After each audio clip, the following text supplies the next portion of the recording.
ride!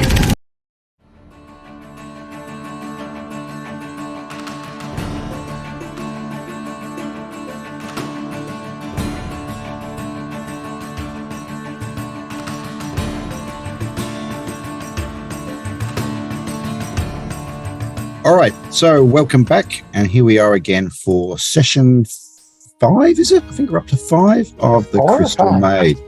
This is session 5, I think. I think it's session 4 of our original, of actual gameplay as opposed to the shopping tour, the infamous shopping tour. So here we are, and Freljord was not here last time.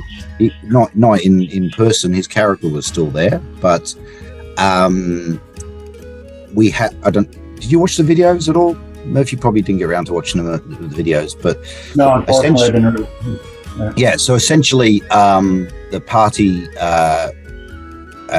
was investigating what had happened to the miners at the tin mine. That hadn't returned. So this was after the Goblin raid. So the Goblin raid the night before.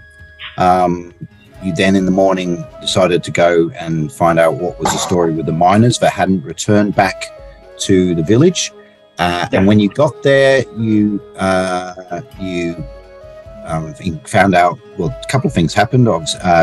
Clover made a little new friend, little Molly. Molly.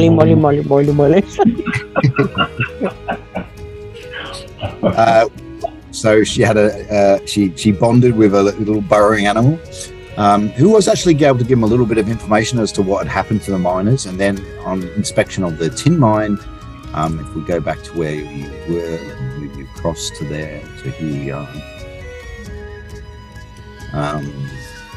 At the tin mine, you found out that the miners were trapped in the mine. There had been a rockfall caused by the goblins. They had destroyed the supporting timbers and caused the entrance to the mine or part of the mine to collapse, trapping the miners inside. You attempted to try and get them out by removing the rubble. Unfortunately, there was another rock slide which hurt Clover and Oglom, your fighter retainer. And then, did you go back to the village or not? Did you go back? I think we sent someone back. No, I think we went Somebody back went back. I think we went back together. I think you all went back because you didn't want to run into something nasty out in the wilderness with the party. Rule number 1 of adventuring: do not split the party. And so you went back to the village, and then you told the villagers that the miners were alive, and then they were able to organize a group of people to come back with you to help excavate the miners, which you did. And then there was another band of goblins that attempted to come back, investigating the tin mine, which you defeated. Elise did a pretty impressive illusion, causing a imaginary rockfall, which took out half of the goblins, and then Renault was able to skewer one with a spear, making up for his antics in the village. And then the other 2 goblins ran off, and then you were able to take the 3 goblins that had collapsed from the imaginary rockfall and take them prisoner, which you then attempted to interrogate, which didn't go too well until you got worked out that the Baldar, the miner foreman, the dwarf, speaks Goblin, and he was able to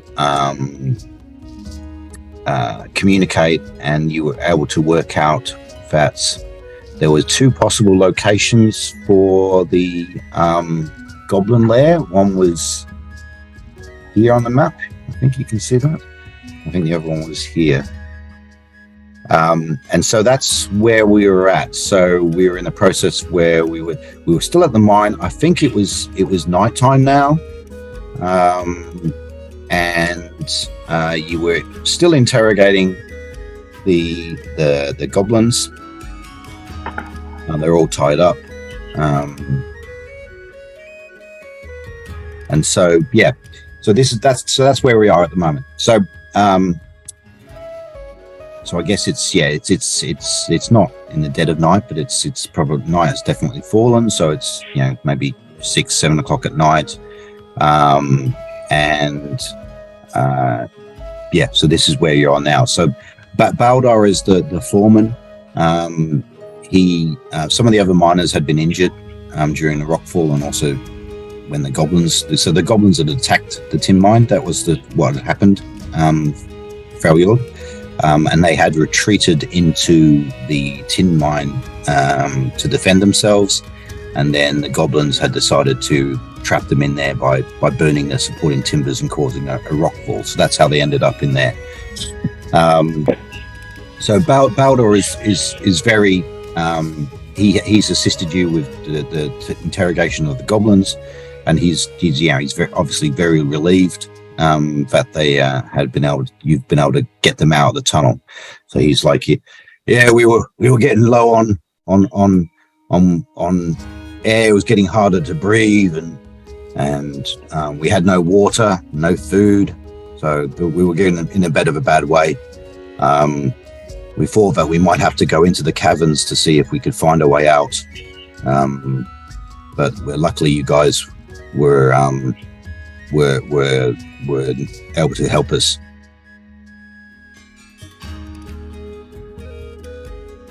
So that's where you're at now. I'm still injured. Oglum is injured. Yeah, he was. You were healed a little. You had a little. Wasn't a healing potion from Brother Aldrich? Yeah, but it was an overnight healing potion, so I don't think I had like a regular healing potion. But I've only lost like 1 hit point by the looks of it. I can't remember now. Yeah, Oglum's still fairly beat up actually. He's fairly stoic and doesn't like to complain much, but he's where is he? He's like half health, right? He's pretty bloody. Yeah, he's only got a few left, so better find his character sheet. That might help. Just you're welcome. Like, we're really happy to have helped. Does anybody have any kind of healing skills or potions or anything? Because our friend here who was helping out is a little bit worse for wear, and we still have to deal with those goblins. How worse for wear? Pretty bad. Well, Balrog goes, well, I mean, it's getting pretty late. I wouldn't want to be heading off into the wilderness in the dark, particularly when there's goblins and wolves and things around. Clover's like, I just want to hit something so bad. So, I mean, you've still got the villagers with you, so you can, as a group, head back to the village. You'll be getting back. Obviously, you'll be going back in nightfall, but you do have torches and things you can light, and then overnight you'll be able to get some healing from our brother Ulrich at the village. He has a cure light wounds that he can cast once a day. So yeah, it depends what you want to do. You could head off into the wilderness in the dark now, or you can go into the mine and explore the caverns, or you can go back to the village and head off in the morning. You know, buddy, I nocturnal. could cantrip you, but I only get to do this 3 times a day, and it's only going to give you 1 HP. Does that mean anything to you? You could definitely cast that on Clover or on Oglum, and it'll heal 1 point. Yeah. Don't cast it on me yet. Well, I think Clover's trying to. Clover, do you think I should do it on Oglum? Well, okay. My first question that I'm assuming I would know, are goblins nocturnal? Yes, they are. They can go out in sunlight, but they suffer a penalty. Okay. But generally they're nocturnal. So we might be better to regroup and come back in the morning. I agree. Because attack them while they're sleeping. I mean, that doesn't sound very sporting, but I don't feel like they care. Against sporting, I'd rather not die. Yeah, and given that I'm the only one amongst us who actually has night vision, that's a negative. I don't want to be first. No offense. Already got smushed by rocks. So Reynold, did you cast the Cure Minor Wound, whatever it was? I mean, I'll do it once on Oglim just to be safe. Okay, so that just heals 1 point, doesn't it? Yeah. Ooh, that was does it what does it look like? I want to know what it looks like. Yeah, describe it to us, yes. Kind of like a cat that's playing with an invisible hanging toy.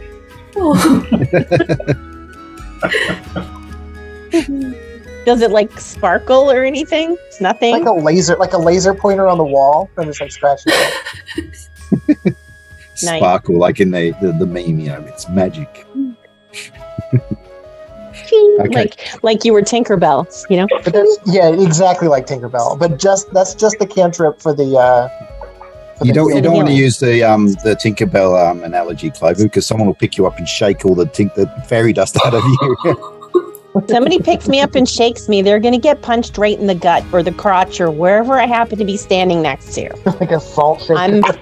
I gotta be honest, I'm a little bit ornery right now because I just got nailed for nothing. I was trying to save people and I got hit by a bunch of rocks and I haven't been able to do squat. So I'm a little peeved. Ornery? And if somebody makes a joke about the fact that I'm a little everything, I will punch you for that too. All right, so we'll be at consensus. We're going to head back to the village with the villagers. Yeah. All right. With the village people.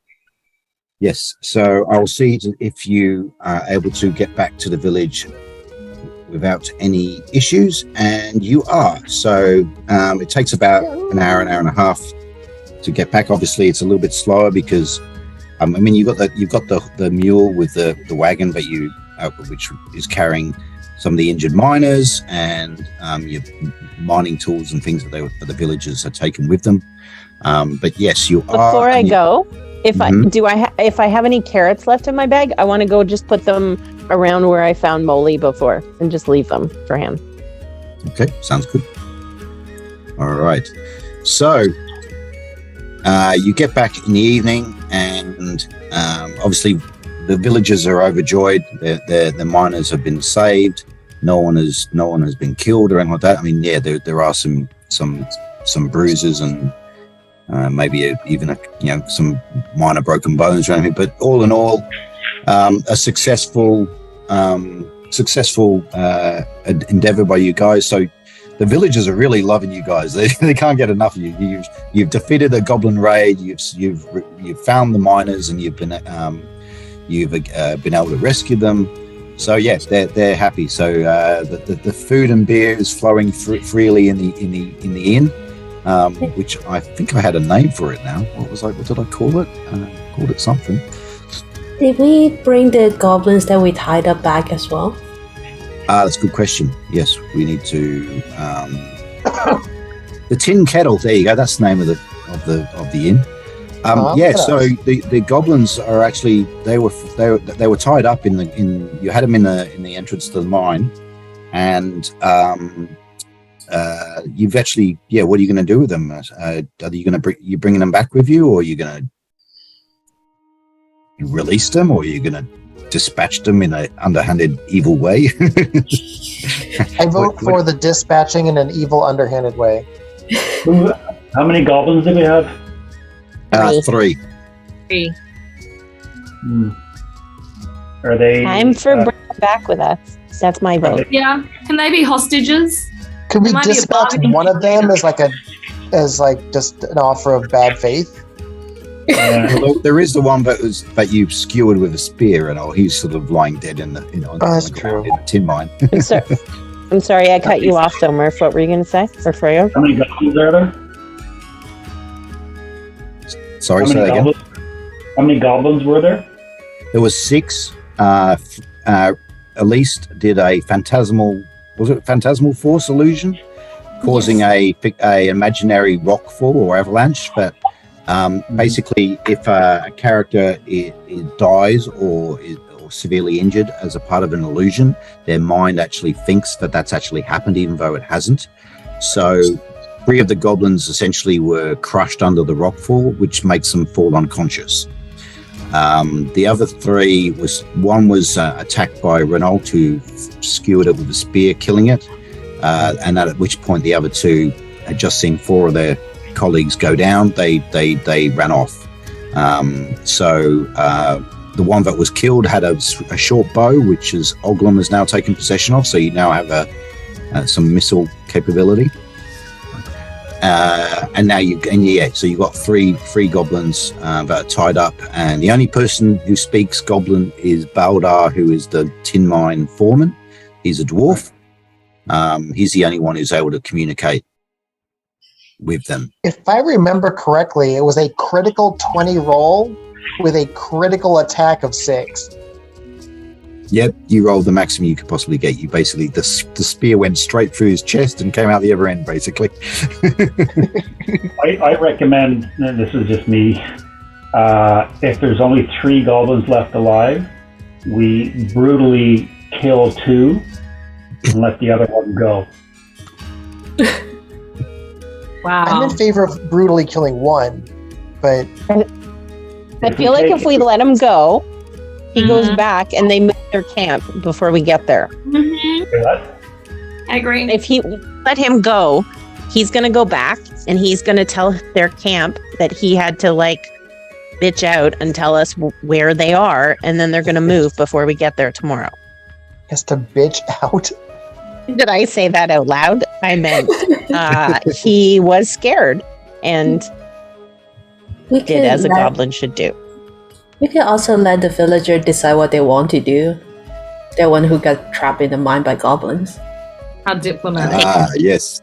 The old... Bring all 3 of them back? To someone else. So there's no guilt involved. That's a good way to go, at least. So we need to vote. We have to vote. We have to vote. So the vote is either kill 1 or more goblins, and then we'll deal with what do we do with this. There's two things we gotta figure out. Do we bring any of them back with us, or none of them back with us, or do we kill them, or do we let them go? So I say we kill 2 and bring 1 can back.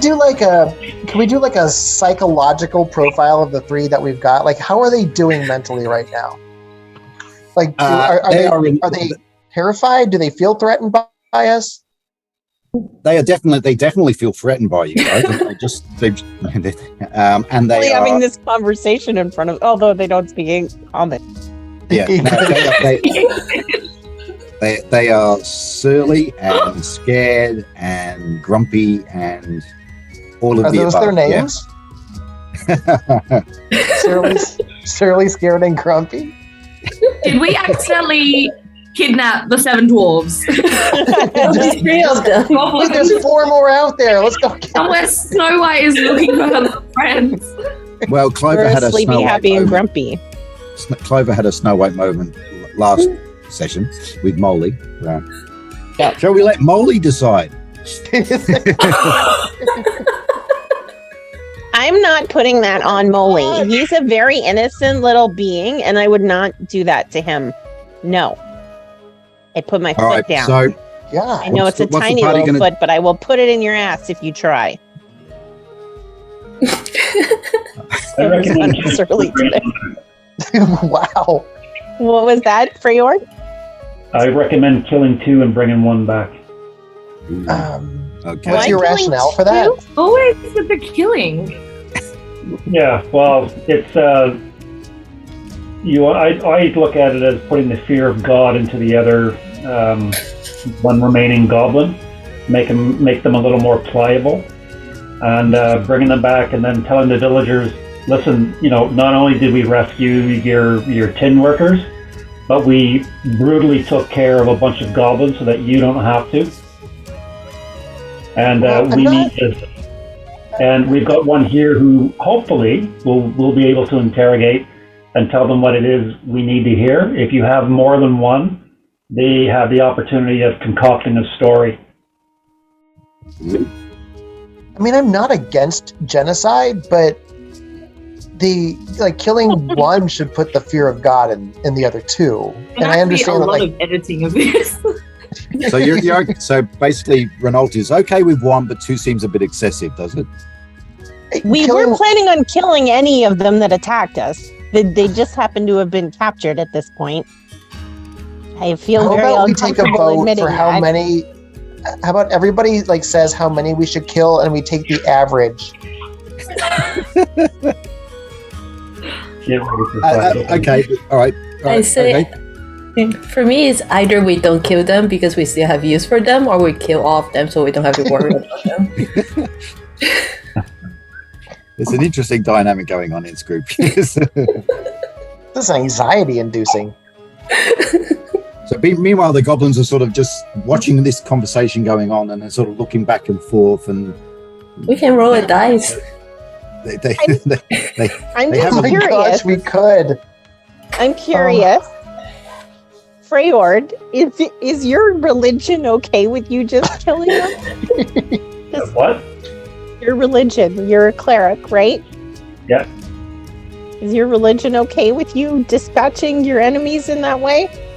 Oh, we have a saying of "do unto others as they would do unto us," and we went through a battle where they tried to burn down a town of innocent people, and were throwing daggers at us. So, they are doing unto us a lot. That is uncontrovertibly true. That I don't think I used that word properly, but either way, I'm new to common, so it's okay. Is there a point, I don't know a lot about goblins. If we take 3 of them back to the town, how are the villagers going to feel about that? We've now brought the enemy back into their camp. Are they going to want to seek revenge themselves? And that would be on them. Or do we want to bring one back who's basically going to do whatever it is we want them to do? Tell us where the goblins are. Tell us where your camp is. I really want... Who's the gentleman that can speak Goblin to them? That's Baldar, the dwarf miner. Yeah. Maybe he should tell them that if they're wondering what we're talking about potentially figuring out ways to eat them. Okay. So Baldar imparts this new information to them, at which point they get quite agitated. As you can... Yeah.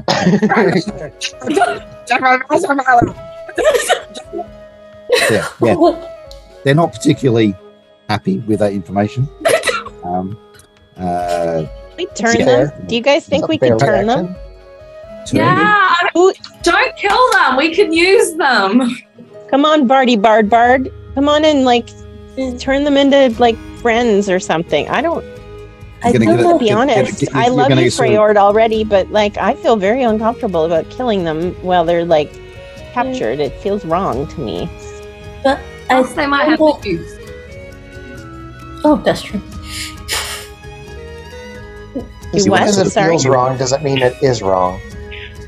You want to sort of develop a sort of Stockholm syndrome with these goblins.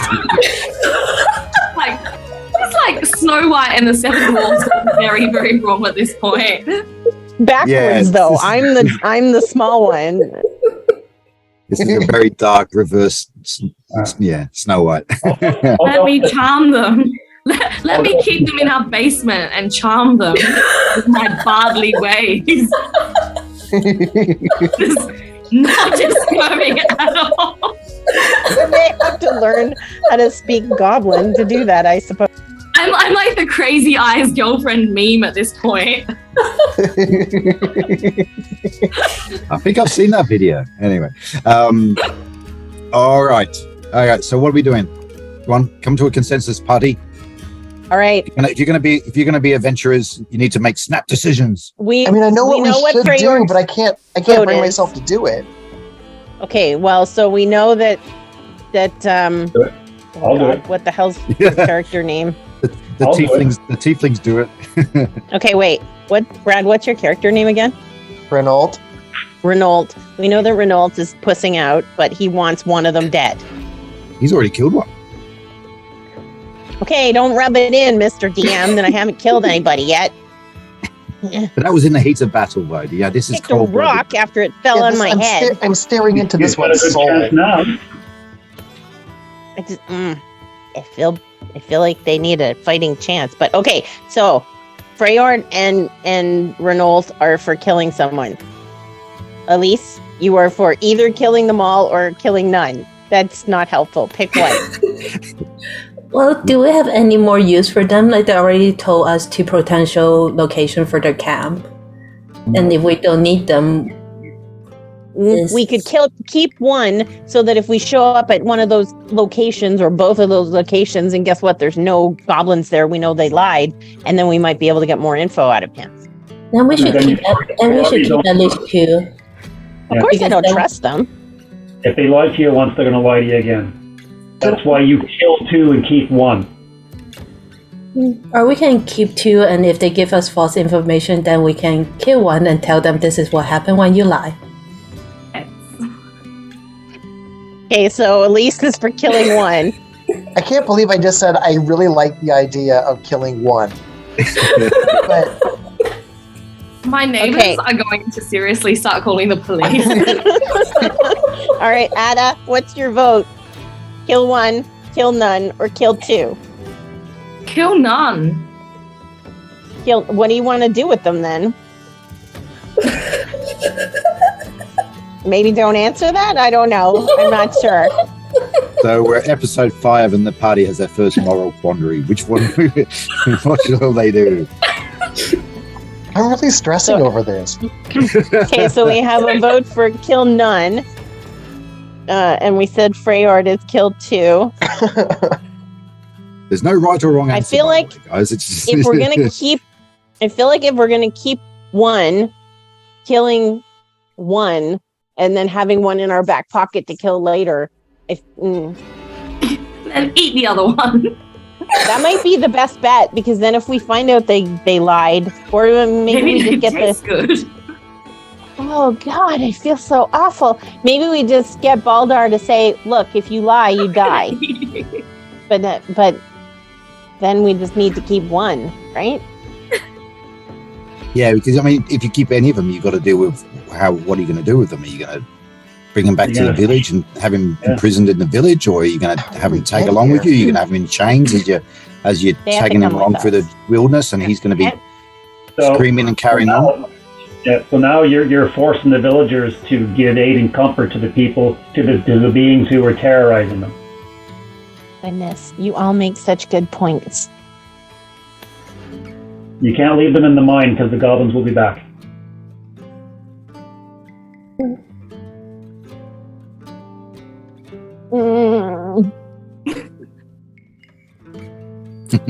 You have my vote for 1, but I can't watch. Is it 1? All right. I'm good with the consensus. Yeah, right, I mean, if I go 2, then we're still at a tie. So I'm going to, because I don't want to have this be a tie that goes on forever. I'm going to say 1, and then we'll keep 2 of them with us, and we'll have 1 as a backup for killing later if the other one lies to us. I hope it's not Surly. I'm going to miss Surly if he's the one. I'm okay. I am Freyord. Have at it. Kill 1. Can we kill them with the trap? Sorry. Can we kill him with the trap? That's right. That's right. In the other thing that you missed, Froyord, is that we discovered that Elise is the MacGyver of the party. She likes to come up with interesting ways to kill people with string and rocks and daggers and so on. And she was in the process of constructing a rather elaborate trap at the entrance to the tin mine, which consisted of ropes and rocks that would swing down and hit anyone that came in. I think you're very keen to try it out, aren't you, Elise? Just want to test out and see if it works for future purposes. You had me at daggers and rocks swinging down on. Yeah, go ahead. Yeah. All right. So, okay. Well, so basically, you take one of the goblins and you line up where Elise's trap would have injured the target, And someone's going to have to hold this goblin in position while this trap swings down and smashes the guy's head in. Anyone up for that? Okay. Yep. Freljord is all in. So essentially, at least with rather undisguised glee, It's very dark. releases the trap. The rope swings down with it, gets tied up. There's a rock, goblin head-sized rock, swings down, and I won't go into all the details, but suffice to say that you now have one ex-goblin lying on the floor of the tin mine, his face all bashed in. Yes, oh God, you guys, what did you do? How did that happen? Now the other two goblins are now screaming.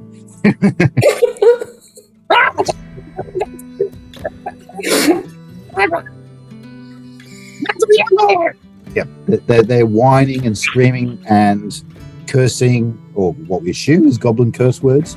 In fact, Baldor is telling you that they're goblin curse words. And yeah, okay, so you now have two goblins and a mess. Okay, so what next? We should go back. Need to tie them up and maybe gag them so that they're able to be carried on the cart, but without screaming and yelling all the way back, so they don't cause a ruckus. That's a good idea. Okay. So, so you the goblin's already bound, but you gag them so they don't. Sorry, like that, and you head on back to the village. So, like I said before, it's an uneventful return. You make it back to the village after about an hour and a half. So we're now going fairly late in the evening now. Obviously, the villagers are now very happy to have you back with their miners. They are obviously particularly angry that there's a couple of goblins there. Some of the villagers are all for killing them straight away. No. Bad villagers. Bad. We kept them for a reason. They gave us information. We need to find out if it's real. So we can kill the rest of the goblins. Yes. Suddenly, being an adventurer doesn't sound like such a great idea. I'm going to be like, sidle up to the bar and be like, give me a shot of something really, really strong. Oh, and we need the minister, the guy from the Church of the Benevolent Eye to come over and take care of Oglum. Yeah, he'll have to do that in the morning because he healed you guys in the morning. Oh. Well, actually not in the morning when you came, but when you came back from the rockfall, Brother Ulrich, he gave you a healing potion, didn't he? And you drank it. No. Was it a healing potion? I thought he healed me. So I don't remember. No, Renault was injured in the goblin raid, and in the morning, Brother Ulrich healed Renault, and then he had a cure light wounds potion which he gave to you guys, which you drank after the rockfall. Right. So, okay. So he doesn't have any potions, but in the morning he will be able to cast cure light wounds on Oglum or as well. But I mean, also Freljord and Renault has a cantrip for cure a minor wound, whatever it is. So he can also do a little bit of healing as well if required. Well, you might as well use those up tonight, Renault. I feel like Freljord put us through a test and we didn't pass.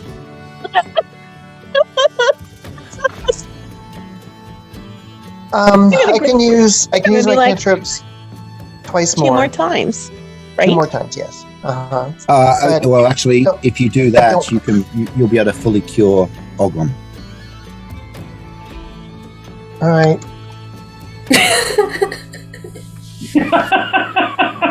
There we go, twice. How many hit points does that bring back? So does this roll over like at midnight? Like you get? Yes. It's like all the other spells. After a good night's sleep, you're up and ready to go again. It's like all right, it's it's not midnight. You have to sleep. You have to wake up in the morning. You have to go to bed. If you don't go to bed, you don't get your spell. Yeah. You have to have at least a good night's sleep. 6 to 8 hours of sleep to be in a state where you can get your spells going again. So with the druid and the cleric, it generally involves sort of prayer in the morning after the sleep, while with the Elise and Clover, it's more of a case of you get out your little book and you swat up on your spells and memorize them for the coming day. So, all right. So the villagers, like I said, Clover is able to placate them enough that they don't immediately lynch the goblins, and they get tied up and they get sequestered in the tin workshop next to the inn. They get tied up in there. They're still gagged, so they're not really making much noise, and they've kind of become a bit more subdued now that they're back in the village. So that night, the food and wine, or beer in this case, I don't think they have wine. They're fairly rustic people. They're more of an ale town, I think. The drink and food flow freely, and everything's good. So, Neil, before we go forward, before Clover hits the hay for the night, she is going to drop off water and food scraps to the goblins. Okay. All right. So you're gonna have to ungag them to eat, and so when you ungag them, they are hungry, so they don't talk too much. They eat their food, but the two of them are definitely. Even though you can't speak Goblin, you can definitely see that they're terrified. Because I'm strong. Yeah. Okay. And then I guess I would have to give them water because I'm not untying their hands. Mm-hmm. Yep. So I'll just wait until they're finished, and then I'll gag them again and leave. Yep. All right then. Anything else before you tuck in? You settle down for the night from anyone else? No. Okay. I'm feeling a lot of remorse over that. An eventful day, yes. Wait, what are you remorseful over? Killing one or not killing enough? But I was going to ask. Probably both. I mean, maybe killing just one wasn't gonna. Maybe Freyorg was right. Like, doing one was nothing. Might as well have killed 0. All right, so No do-overs. all of the social ethical questions aside, you can think on them as you lie on your bed, and you go to sleep, and the night passes uneventfully, and in the morning you're awake, and after again some breakfast, you need to decide what you want to do for the day. So what's the plan? And those I goblins. say we go check out that first area. So, It's only like an hour and a half away. We should be able to check both if that one's bullshit. Are we taking a goblin or both of them? so you're here at the town of Deepin Vale. Yeah. And the two locations I think were here and here. Well, I guess the question will be if Balder will come with us, because we can't communicate with them unless he's there. Balder will. He's a bit reluctant because obviously he's not a warrior, so he's not going to be able. You're not going to necessarily be able to rely on him in a fight, but he is. I'll just check and see if he's willing to come along. Let me just check a reaction. So are we taking either of the goblins with us or leaving them back at the I think that's what we're trying to figure out, because if Balder doesn't come with us, we can't communicate with them. So why would we take them with us? Well, Neil's checking right now to see if Baldar would even come with us. But are you saying you don't think we should take them with us at all? Do we? So we know the two locations of the that they said the camp was. It's either in one of these two spots. We know where they are. And what are we going to do? Maybe. Yeah, but basically, Clover had in the interrogation with Baldar and the goblins, you got him to indicate on the map where the goblins were. Are we just going to look to make sure they're there, or are we going to go to war with them? I feel like once we find them, we should take them out. Then we don't need either of the goblins with us. The camp's either there or it's not. Mm-hmm. I guess we could come back if either one of them are not there, or both of them are not there. Yeah. We can come back and kill one and make the other one tell us, oh, there we go. Sorry, I'm getting excited. His bloodlust is up. The tiefling, a lot of killing the tiefling in him is coming out. we could absolutely threaten one, split them up and use one against the other type thing, as in your friend is out there telling us everything we need to know, so we have no use for you unless you have information for us. Anyway, I don't think that we should take the goblins with us. I think it's a waste. I think they will slow us down. Mm-hmm. And we should just go to location. If it's not there, go to the second location, which could take the better part of the day. And then if the goblins are there, we can decide what it is we're going to do, like once we're there. You know what I mean? Mm-hmm. Wise. Yeah. All right, and so after a hearty breakfast, you decide to leave the goblins with the villagers. Hopefully they're still alive when you come back. Have I naturally healed 1 hit point overnight then? Does that work in this system the same way? Healing is you only had 1 point damage now, didn't you? Right. So am I back up to full? You'll be back up to fully cured, and Oglom is the same. So everyone should be fully fit and ready to kick goblin butt again. All right. So it's okay. Let's just say what time it is. It is. The villagers normally start early, so you've had breakfast. I would say it's probably around 8 o'clock. In this universe, you can assume that time and dates and seasons are fairly similar to what we have in the real world. So it's about 8 o'clock when you're deciding what to do for the day. So, like I said, you are in this village. Where are you? What are you going to do? Go and find goblins. You just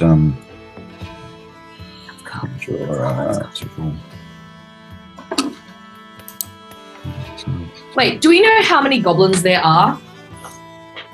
No, because goblins apparently don't know how to count. Racist. Only said a lot. That's all I know. Because I don't want us to turn up and be horribly outnumbered.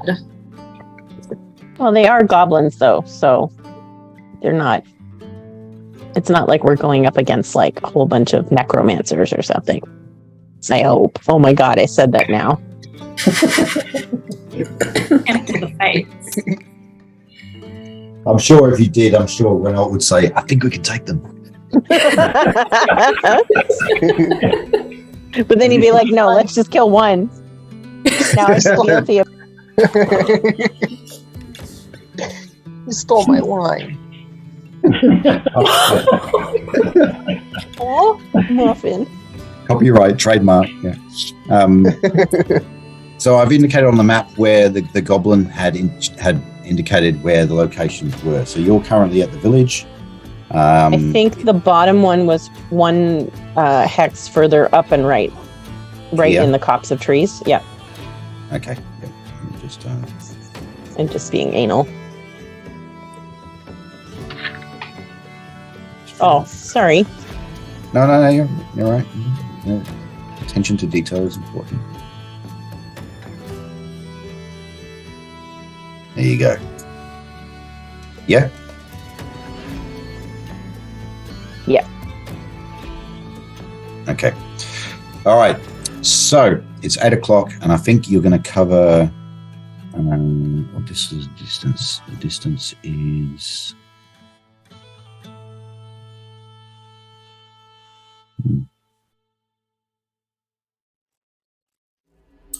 So do we want to go over land or do we want to go on the road? We've had good luck with the road so far. If we go over land, we might be asking for trouble, but we still have to go over land at some point. If we follow the path to the mine and then go up the mountain to the highest point, if the goblin is not at the highest point, we have the high ground when we go to the other. If we go through the mine, they might also be waiting for us in an ambush on that very route. That's true. So they'll be expecting us. Yeah. All right, I vote woods. Let's go in the woods. Yeah. I like the woods. Yep. Okie dokie. So, check. Neil, Yeah, what happened to our background music? it's there in the background. Can't you hear it? No. I don't hear I anything. have mine turned way down because I like hearing you guys better.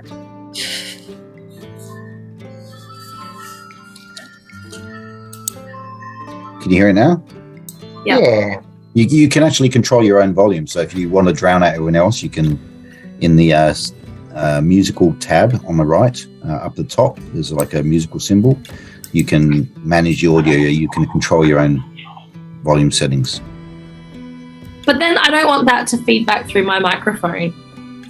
Yeah. So, I mean, ideally, you'd probably want to be wearing headphones or something so you don't get the feedback. Okay. All right. So you're going to go cross country or you're going up the road? What was it? Cross country. Into the woods. Wood. Okay. Into the wood. Into the woods. Yeah, right. Turning What into a could musical. What could go wrong? Okay. All right. So you're going to be moving cross country. Let's have a look. Going to be moving.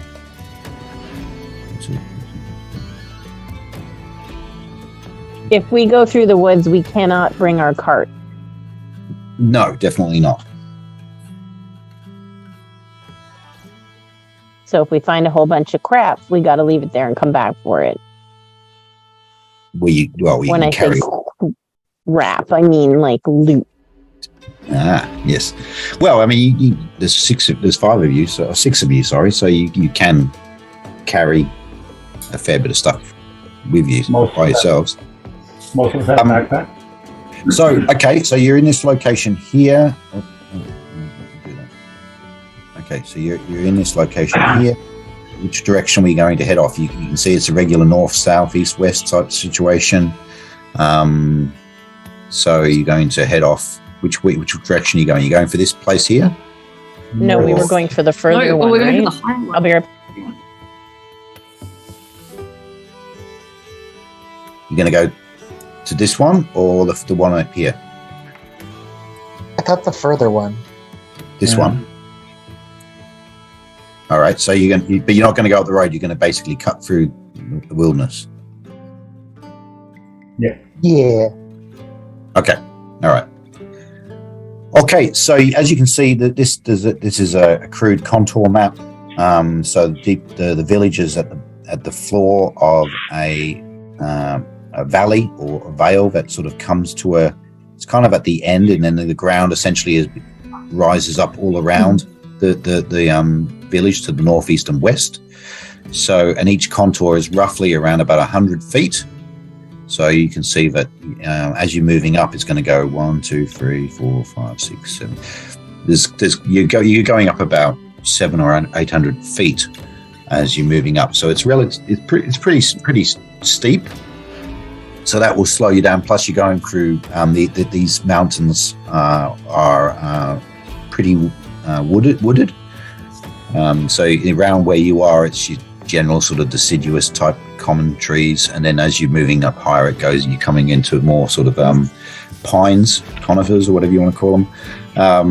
So you're moving through let's say you left at about 8 a.m. So after about an hour, you are. You are sick of me singing "Hi ho, hi ho."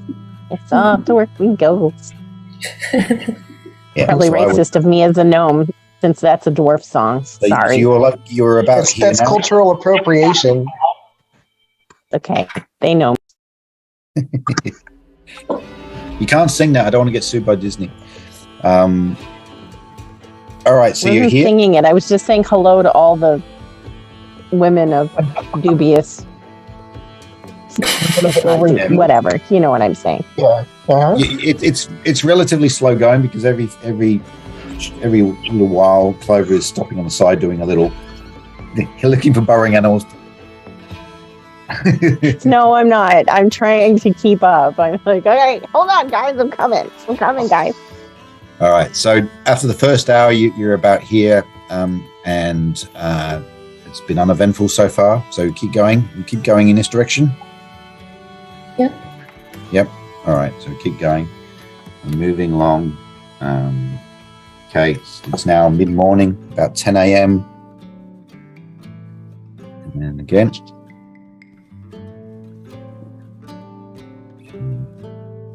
So now you're not too far away from the mine. You're located here. Okay, so we're still heading for this place here. Okay. All right. So as you move a bit further north, if you remember where the tin mine was, there was actually I'll show you on the map. There was that road that went off. There was like a path that was sort of heading up in this direction, heading up into the mountains. That's the direction from which the goblins came. So in heading back to the map, okay, so you were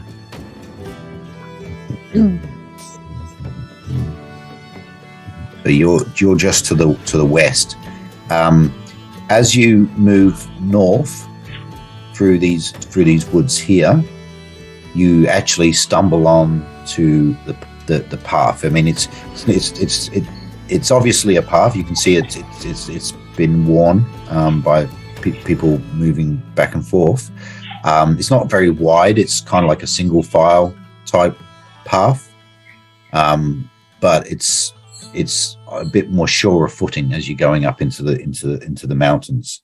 So is there just one, or is there two? Like, does it branch off? Like, we've passed one that would have gone to the lower area that they commented might be a camp, and the upper area, or does it just look like there's just one? It's just a general path that sort of moves up the hill, up into the mountains, and if you go to the right, it's going down, which it seems it was coming out where the tin mine was. So you don't know obviously who made this, whether or not it had been made by the goblins or it had been made by the miners or anyone else. You're not sure, but it's clearly an old path. But you can go. You can decide to continue to move through the wilderness, or you can maybe decide to follow up the path, whatever you decide. I vote for the wilderness. Same. Okay. All right. So you're going to keep going through the woods. Now, where were we? We were about here, weren't we? All right. So you're now only, according to what they showed on the map, you're only what is it? You're only about 300 or 400 yards away from the location.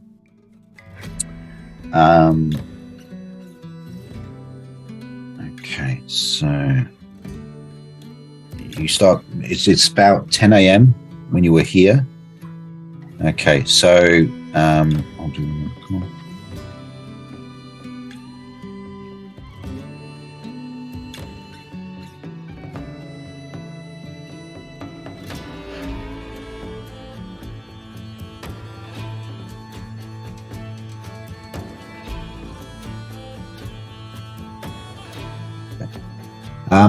All right, so you're coming through the woods. You're just getting. It's now about here. It's getting really quite steep.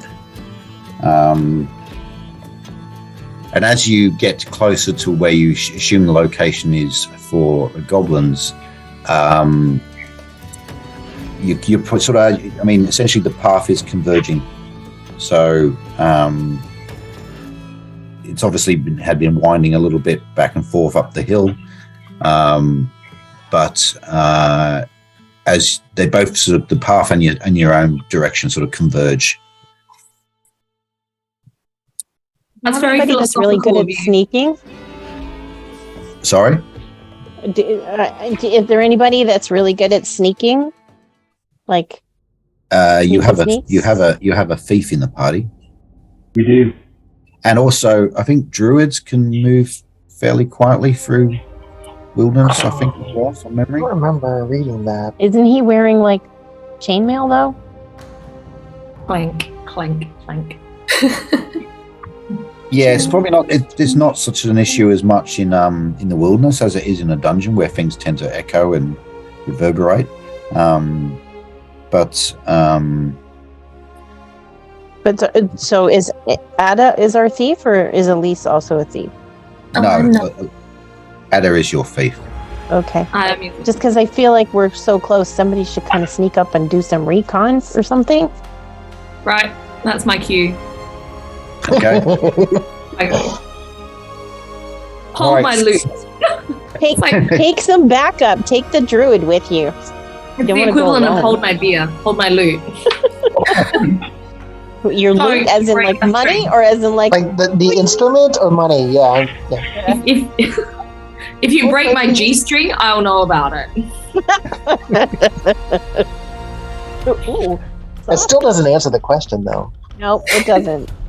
Still, also. Hold it all. Don't eat my snacks. Sneaking and then the chip sound. Like, you're eating my snacks. All right. Okay, it says here actually, druids from 3rd level can pass through natural environments without leaving any tracks. But as far as they're good at pathfinding. You have a 1 in 6 chance of getting lost. You're unlikely to get lost while going through the wilderness with a druid nearby. Challenge accepted. Yeah. So I mean, yeah. So the recon party could maybe could be Ada and Renault. If I use change color, can I make their armor camouflage?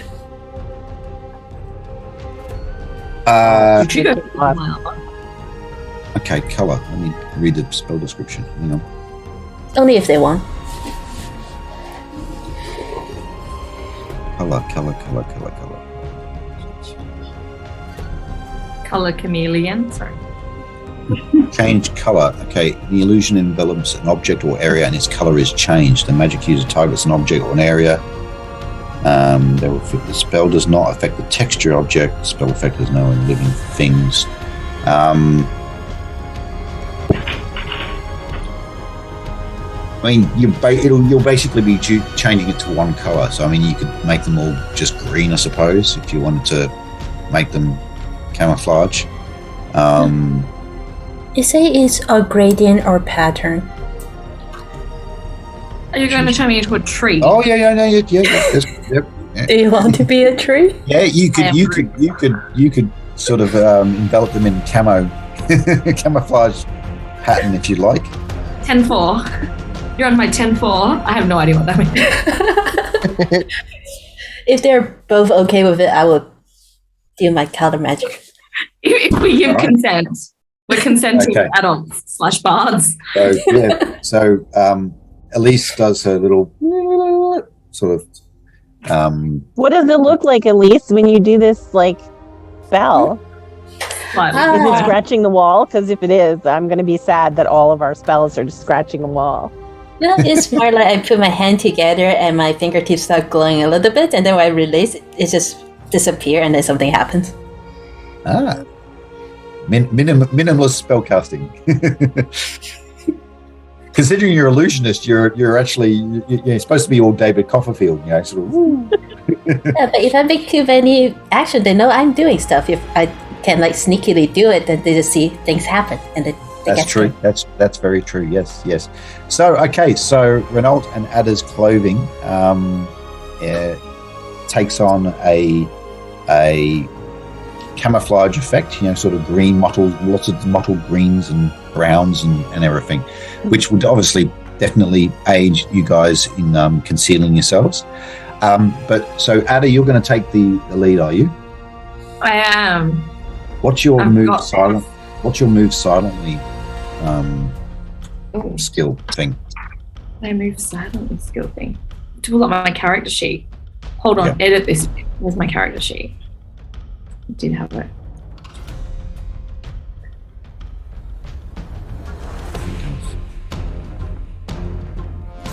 Hang on.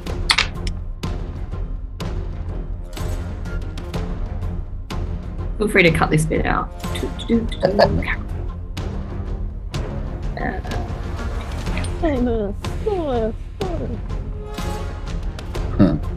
Silently. Let me just see if I can... 1 in 6. 1 in 6. Is it? Okay.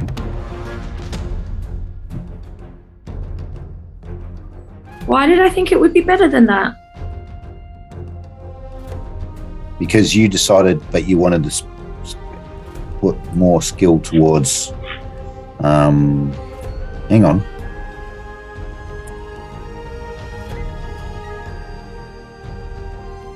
No, we hang on. What have we done there?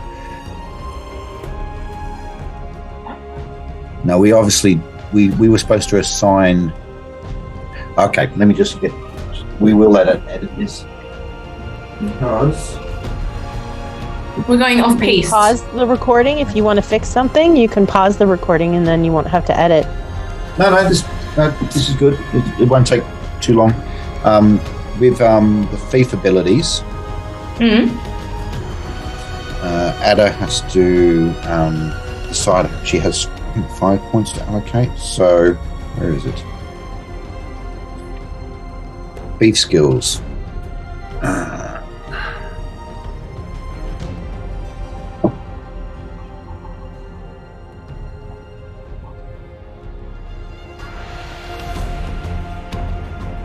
So the base chance in all your skills is 1 in 6, but then you have a certain number of points that you can allocate. So, do we never allocate? We may have done it, but we didn't obviously write it down on the character sheet. Oh, quick. So your 1 in 6 is your base level for each of these abilities. Okay. And then you have 4 expertise points that you can choose to allocate. So if you allocate it, so your hide in shadows is 1 in 6. If you allocate 1 point, it becomes 2 in 6, and so on. You can add 4 expert points to allocate, and so look, what's the maximum you can put on at the start?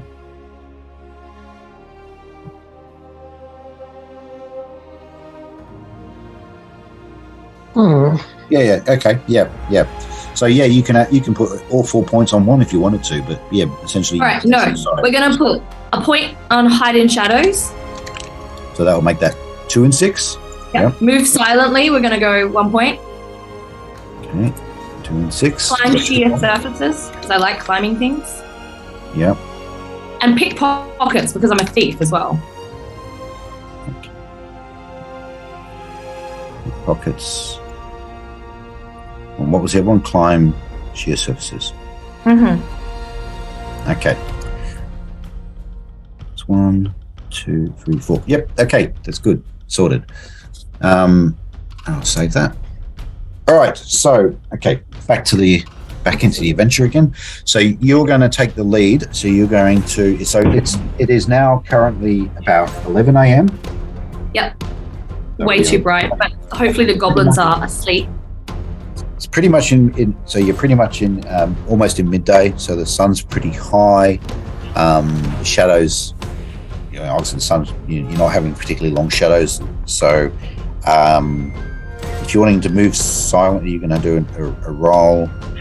And all right, let me roll. All right. Well, actually, will I roll that for you? Because the idea of that is, you, as far as you're concerned, you think you've succeeded either way. Okay. So I will roll and to tell you, and we'll determine. Is that just Ada is very confident, or is that just generally the way it works? No, that's generally how it works. Thieves generally, if they're trying to move silently or they're hiding in shadows, they're thinking that whatever they're trying to do is actually working. I'm imagining me creeping along, being like, I am the master of silent assassination. Everyone being like, we can see you. And me being like, you can't see me. I'm not here. And everyone just being in like, the wind. All right. Well, whether or not you think you are succeeding or not, the reality is that yes, you come along and you follow as you're moving up the hill, as we were. You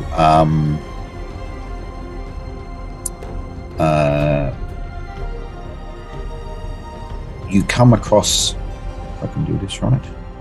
Look.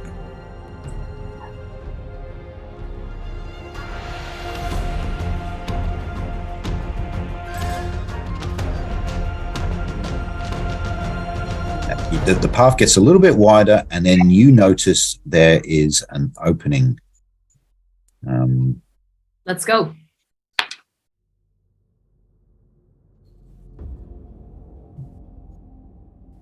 Now, what can you see? You can't see nothing. My screen is. You can't black. see anything at the moment, can you? Yeah. I can see it. My screen is black for some reason. Yeah, no, mine is there, and I saw it as soon as you brought it in, so I saw the whole thing, and then you like zoomed in.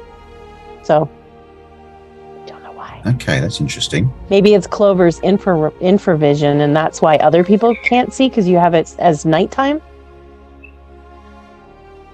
Ah.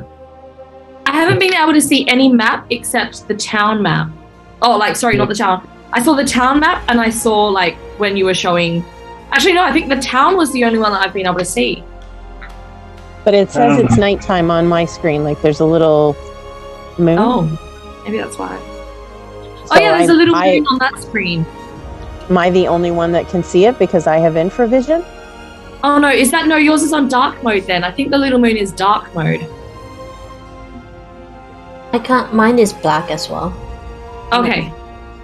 I suspect. Yeah, you can't see anything until I actually bring in your token. Okay. But I can see it. So am I already there? No, I don't know why you're seeing it. That's odd. I suspect if I'm the only one that can see it, the difference is it's infravision. So you must have something set as if it's nighttime. That's my guess. I don't know this system that well, but. Dynamic lighting's on. It's daytime. Yeah, I don't know. So now I've just dropped Ada in. So if I close that, I better. Okay. So M should be able to see something now. Oh, you know why? Hang on. I think it's something. Edit this bit out. I think it's something to do with hardware acceleration on my computer because I've got hardware acceleration turned off. I need to turn it on, I think. No, you should be able to see now. Can you see? No. Oh, interesting. Oh, I know what the difference is. I'm looking at what you're sharing. I'm not looking at. Yeah, I was looking at what you're sharing, Neil, not the actual screen. My bad. Yeah, look at Roll20. So no, I can't see anything at all in Roll20. Yeah, because you're not. I want to watch all your faces, though. Yeah. This is still teething problems with the technology. Okay, so we've got Ada and Renaultis hanging back. So you guys, the rest of the party, you're actually a reasonable distance further back. They've actually passed out of sight. You can't see them, so you're kind of crouched down in the forest. just sort of waiting to get a recon report. But essentially, Ada is ahead, and Renault is sort of following up behind, and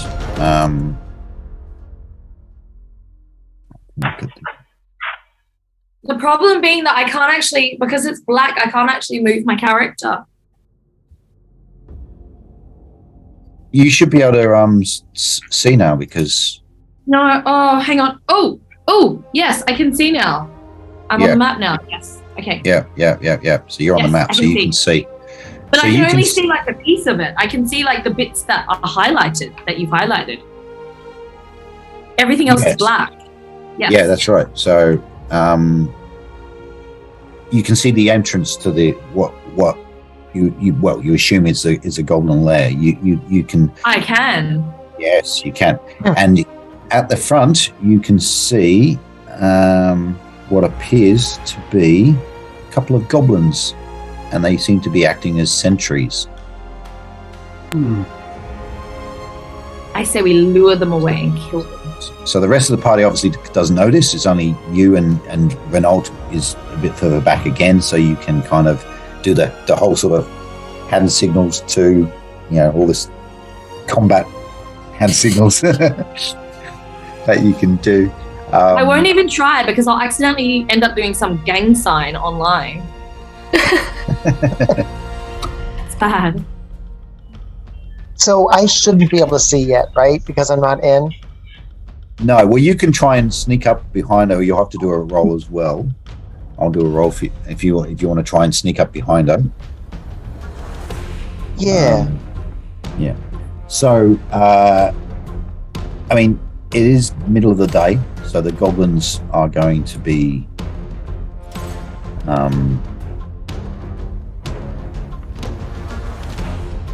Do they get a bonus for having camo on? Oh, for sure. Yeah. Nice. So can you see these two goblins? Yes. I say we lure them out, away from the entrance, and then kill them. I have throwing knives. And I have like the whole sneakily stab you in the back ability. Yeah, you have the backstabbing ability. Yes. That involves generally, moving silently, hiding shadows, getting to a position where you can attack them, typically from behind, in which case you do a lot more extra damage and so on. So these guys are sentries. I'll just check and see how alert they are. It's daytime, so probably not very. Yeah, I mean, goblins are affected by sunlight. They're obviously, it's harder British. for them to. Apologies to the UK viewers. It's offended half our fan base of 3 people. One of which is my mum.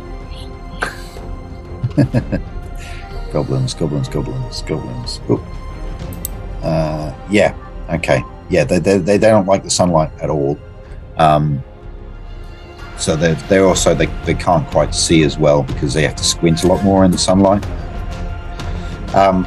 So anyway, but they don't know that you're there at the moment. So you got to within, you can see them. So they're just kind of standing there, sort of just leaning against their spear, just looking around. Can I throw 2 throwing knives at once? No, you know what? Here's my move. I think if we kill them so obviously inside of everyone, that draws too much attention. I say we lure them away from the entrance, kill them and hide their bodies. Then people will come looking for them, and then we can kill those people too. Okay, so you want to go back to the party and formulate a plan or something? Oh no, I just want to lure them out and kill them now. Okay, so how are you going to lure them? Whistle. Whistle? Oh no, I left my loot. I was going to strum my loot. But I left it with the party. No. So you're going to sneak. If only you had snacks to offer them, but you know. Sneak through the wilderness, approaching, it's taking all this time to be nice and quiet, and then you can just crack out the lute and just get straight into a song. I'm gonna toss a song to my goblin. Yeah. Okay. All right. So I want to make a bird. I want to make nature noises so that they get distracted and come into the wilderness. Step into my parlor. Where I will step. See the noise I'm going to make.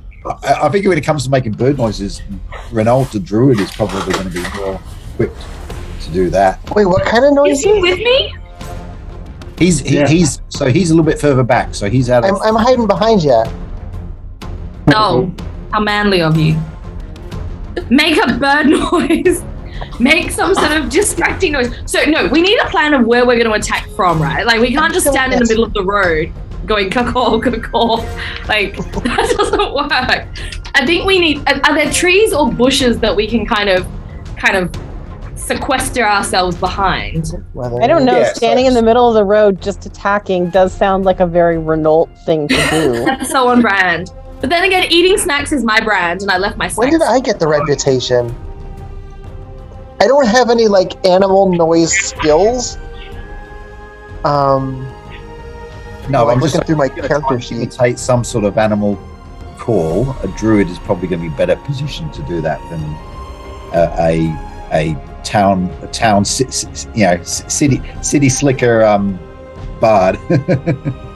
Well, okay, so if they're afraid of the daylight, I'm trying to come up with something, but I can't come up with anything. So what if I just go, wah? That's supposed to be a flamingo or a pelican or something. No, I like it because they'll be like, what's that? And then they'll come and investigate. And then I stab them. But how do we play? Wow, that sounds just like a Murloc. I'm just going to say that. Oh my God, that was so Murloc-like. I was waiting for the Wookiee sound. All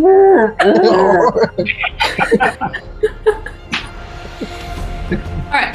Have we established if there's trees or bushes that we can take cover behind and not just be standing in the middle of the road like we are at the moment? Yeah, so there's a couple of little bushes along the actual path itself, but you can see to the left here. Yeah. I can show you this area here. It's the ground drops away quite sort of sharply.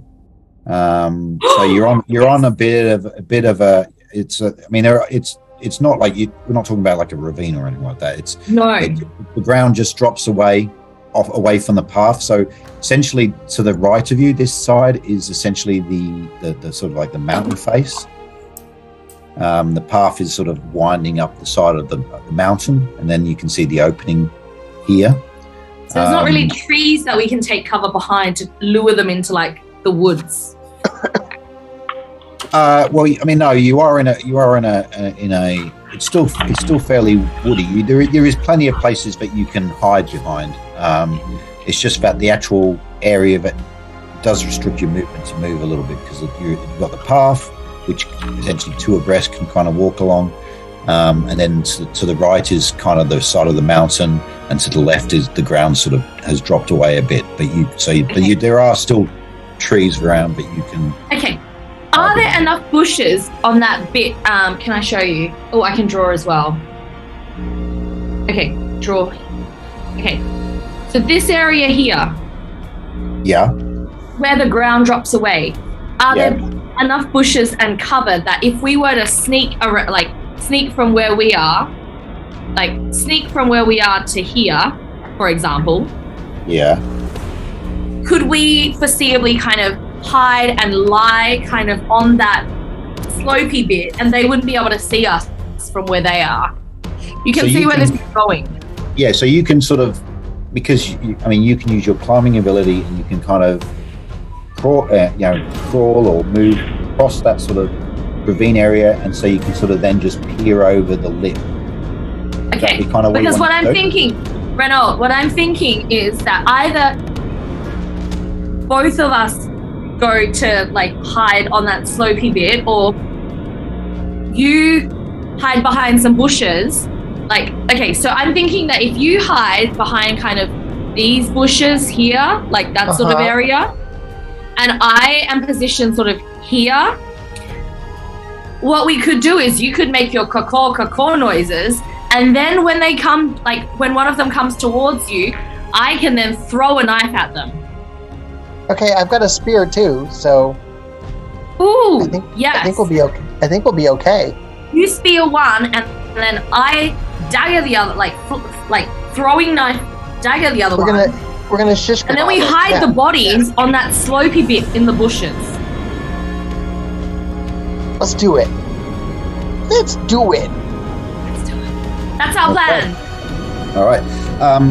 Em, you need to roll. Oh, actually, no, you don't. Again, so you're still. I will need you to check for your climbing sheer surfaces. What was okay. That? My climbing sheer surfaces was. I think that's only 1 in 6, isn't it? Yeah. No, it's 2 in 6 now. Okay. All right. So you can. That's something that you can roll yourself. Oh, okay.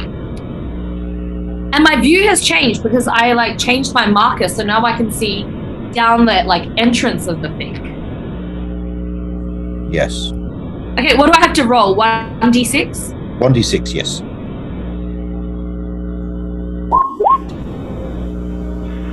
Okay. Not good. No. Rolling a 6 is when you were after a 1 or 2. So you're attempting to move along, and I'll just check for your move silently. Okay, so you attempt to move along that sort of the ground was falling on, and you actually slip and slide down the rock face, So luckily for you, the goblins didn't seem to notice, though. All right. So you sort of you were climbing along, and then you lost your footing, and you slid down rock face, and I'm going to say that you take 1 point of damage from getting bruises and things. Well, I'm going to climb straight back up. Okay, roll again, please.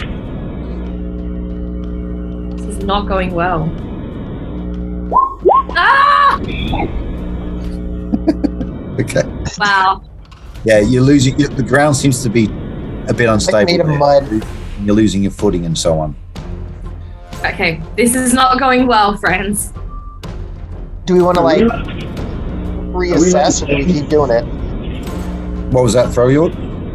Are we allowed to say anything, or is it just the 2 players who You are? don't know what's going on at the moment. These guys are going rogue. They're Going on without us. You guys are sort of about a couple hundred yards further back, sort of sitting in the woods, sort of discussing, what's that funny bird sound I can hear? I'm thinking this is a very bad omen, and maybe we shouldn't go on. We should go back with the team. Maybe we need reinforcements. I think so. Or maybe we need to observe what's happening with the goblins. Can I see still over the lip of the thing? No, not where you are now. You could before, but now you've sort of slid down the rocks a bit. Can't see over the lip yet. You'd have to climb back up. Can Renault see anything from where he is? Renault, I see failure. Renault can see the goblins. You so far you've been fortunate. Yet the goblins haven't noticed you. All right. I'm gonna have to get either back or around. I am stuck down a cliff right now. Great. You're not. Well, you've slid down the rocks. You're not at the base of a cliff or anything like that. You can make your way back to your starting position if you want. I am going back to Renault and glaring at him and daring him to say anything about that failed mission. Yeah, Renault's just going to make one word out of you, punk. He's just going to make long, sad eye contact with you. Just one word.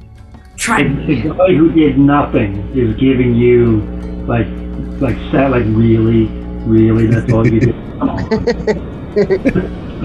So you two are going to head back to the party and.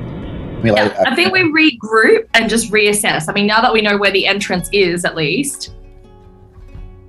And then it's guarded by 2. But that's at daytime. We don't know if there's more at night, though. That's the only thing. Yeah. So you make it back uneventfully to your party. And so, so now you can now... That was a terrible idea. Let us never speak of it again. They will tell stories of this day.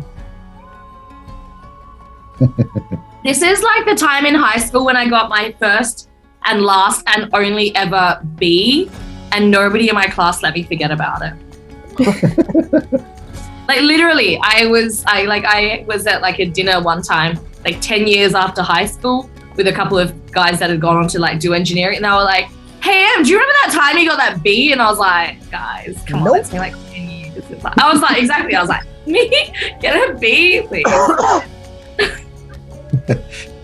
For years I would have given anything for a B. Yeah, right.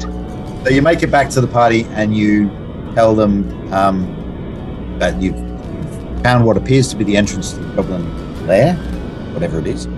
But there are 2 goblin sentries. So go to it, guys. Formulate a plan. Okay. Could the goblins see you where you were on the road?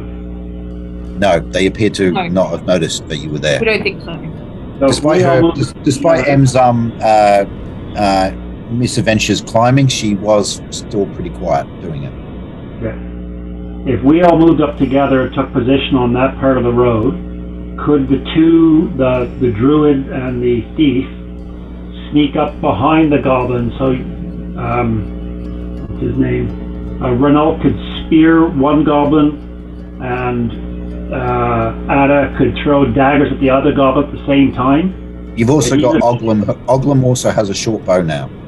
Okay, so you could use a bow or like spear one and either throw daggers or use a bow and kill them simultaneously. And if they don't, or at least wound them, we could bum rush forward and take them out. We don't know how many are going to come out of that cave, though. But we know there's 2. Yeah, on the inside. If we out those 2, if you do it quiet, take them out. None are going to come out of it. You made bird noises, and none come out of the cave. This is true. But how do we sneak behind them? Because that is the sheer rock wall, and we all know apparently. You're going to go from. You see where you are on the road there? Yeah. So it's kind of like you're kind of going north a little bit behind the goblin that's closest to you. That's the one you're going to spear, and the other one across the road you're either going to this area here. Right. Can you see that, Varior? Yeah, that's actually sort of like the rock face. That's like the side of the mountain. That's the side of the mountain. Yeah. You can't. You basically there's a it's path. not forest. It's like side of mountain. Yeah. Is that a bush or tree that's closest? That's a bush. Why don't we take out one with an arrow from Oglim, and anybody else who has daggers or a lance or whatever, we can do like a ranged attack. Yeah. There's also spells and things you could use. I mean, if we want them to come running at us. Bells might sound louder than if we're close enough, I can cast haunting to make scratching sound by the wall. So maybe they will check it out if it sounds like someone is trying to. Remember, we didn't actually do the bird noises before. I was just trying to get on that slope. We hadn't even started making bird noises before. Yeah. I was just trying to get on the slope, and then I took a tumble. Why would they come for bird noises? Are we expecting they're hungry?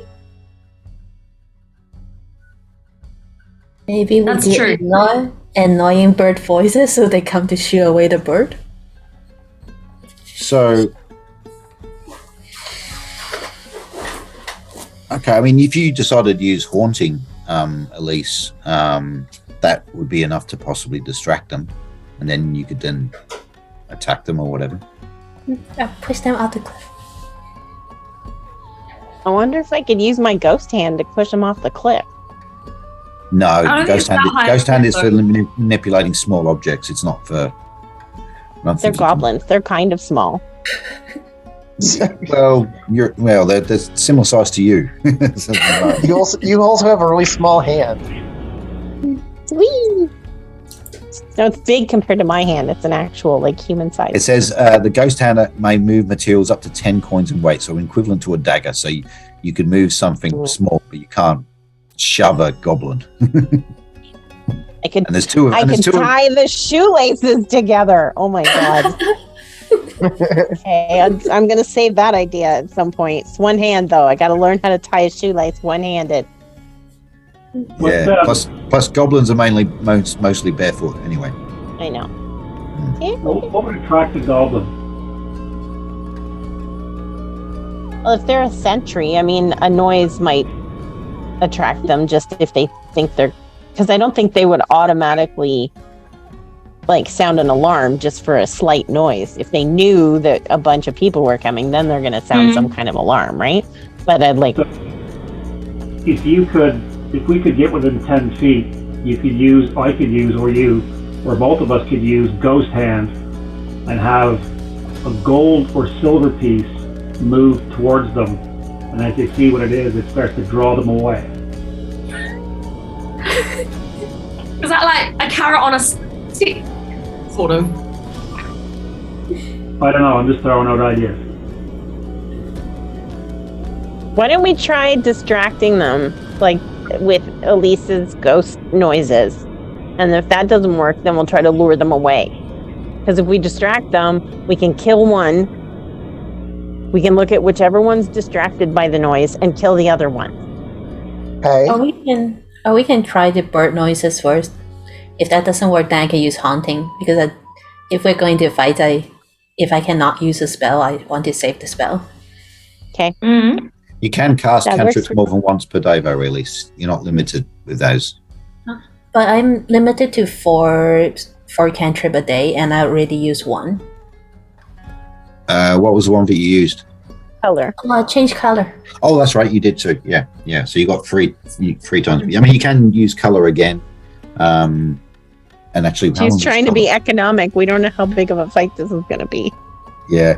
Actually, well, the changing color thing lasts for an hour. So, Ada and Renault are still in camo gear for a little bit longer. Yeah. Mages are really stingy with their spells when they only have so few. This you will see. We are both very stingy. You're all gonna have to approach the my color quietly and try and approach the goblins anyway. So if you want to move up together as a group, I'm gonna have to roll to see if you're able to successfully. So why don't we try bird noises haunting Ghost Hand? With Ghost Hand, we could either do that, or we could both use Ghost Hand to smack each other, just in the back of the head, like the other guy hit them. Ghost Hand get in a fight with each other. 10 feet, so you have to get really close. That's not. Do they need to be distracted for us to kill them? Can't we just have Renault throw a spear and Ogrim shoot an arrow and kill them? Yeah. If they hit, you could just move up. You could just walk up to them and just attack them if you wanted to. But I mean kind of stealthily, hiding behind a bush sort of thing. Yeah, and then if they hit them. Yeah, and I mean, if you kill them outright in one shot, then you're great. Yeah, you've managed to take them out. Yeah, if they don't. Renault is thrilled that he's being considered, second to a fictional small hand. But I can do something. I can throw a spear, but I'm not throwing it unless I get it back. I'm not losing that spear. You can get it back if you're willing to go over there and not puss out. Just saying. I didn't puss out the first time. I went in there. I know. Ada fell all over herself. I don't like this plan. I don't like this plan. You were going to make bird noises. Why don't we try the bird noises? And if the bird noises don't work, then we could try distracting them in some other way, whether it's smacking them with the ghost hands or bringing them gold that we're trying to lure them away. If I make a cock-a-doodle-doo noise, won't they be scared that it's going to be morning and they need to get up and hide somewhere? It is morning. It's 11:09. Well, I mean, so the plan is if you distract them, what do you do then? How did I not Then we know it was attack. morning? Because any sort of distraction, whether or not that's a noise or a whisper, and like that, is only going to be momentarily, and then what you still get. But I say then we have Oglum and Renault ranged attack. Yeah. Because I don't think I can throw a dart that far, or a what do you call it, dagger. A dagger you can throw up to about 30 feet. So each one of these squares is roughly 10 feet. So you need to be essentially around about here to throw. Bow, on the other hand, has a range of minimum range of 50. Well, not minimum range. Short range for them is 50 feet. Spear is 20 feet. So is the shortest range. You can go up to 60 feet with a spear. So 40 So feet. question is, what kind of weapons did you guys see the goblins had on them at the door? Both goblins are armed with spears. Yet. Oh, well then I will go. If we distract them and Oglum is going to shoot an arrow, I can run up to within 30 feet and try to hit them with a dagger, because that's out of How their about range. we both try and run up and do that? More chances. One of us will hit. And then if that doesn't work, then Elise can distract them and Freyord can distract them with the ghost hand and the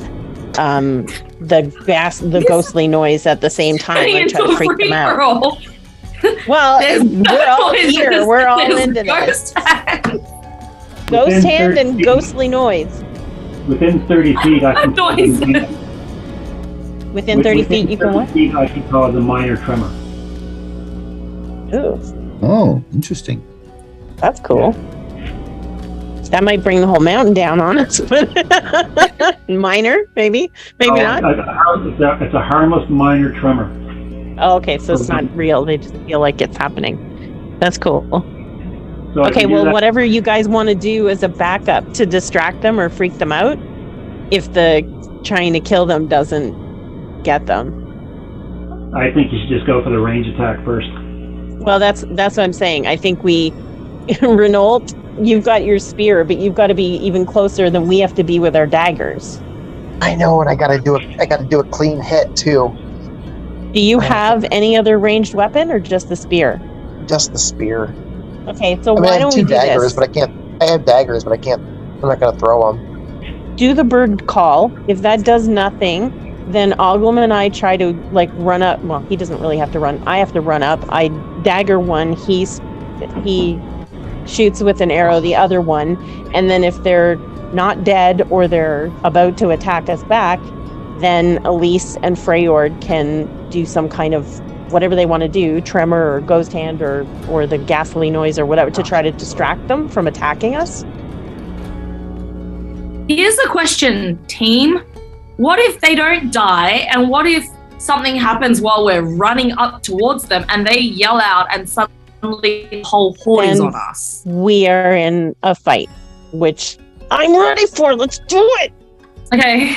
To be fair, this is a good place for a fight. They have a choke point, so we can kill them as they come up. This is a good day to die. I mean, it's a good place to fight. It's daylight. They're Any place is a choke point if you want it bad enough. Sorry. And you were asking me what I wanted to do with the goblins. All right. So am I throwing this spear? Is that what's going on? But All you right, might so be much closer. You're all in the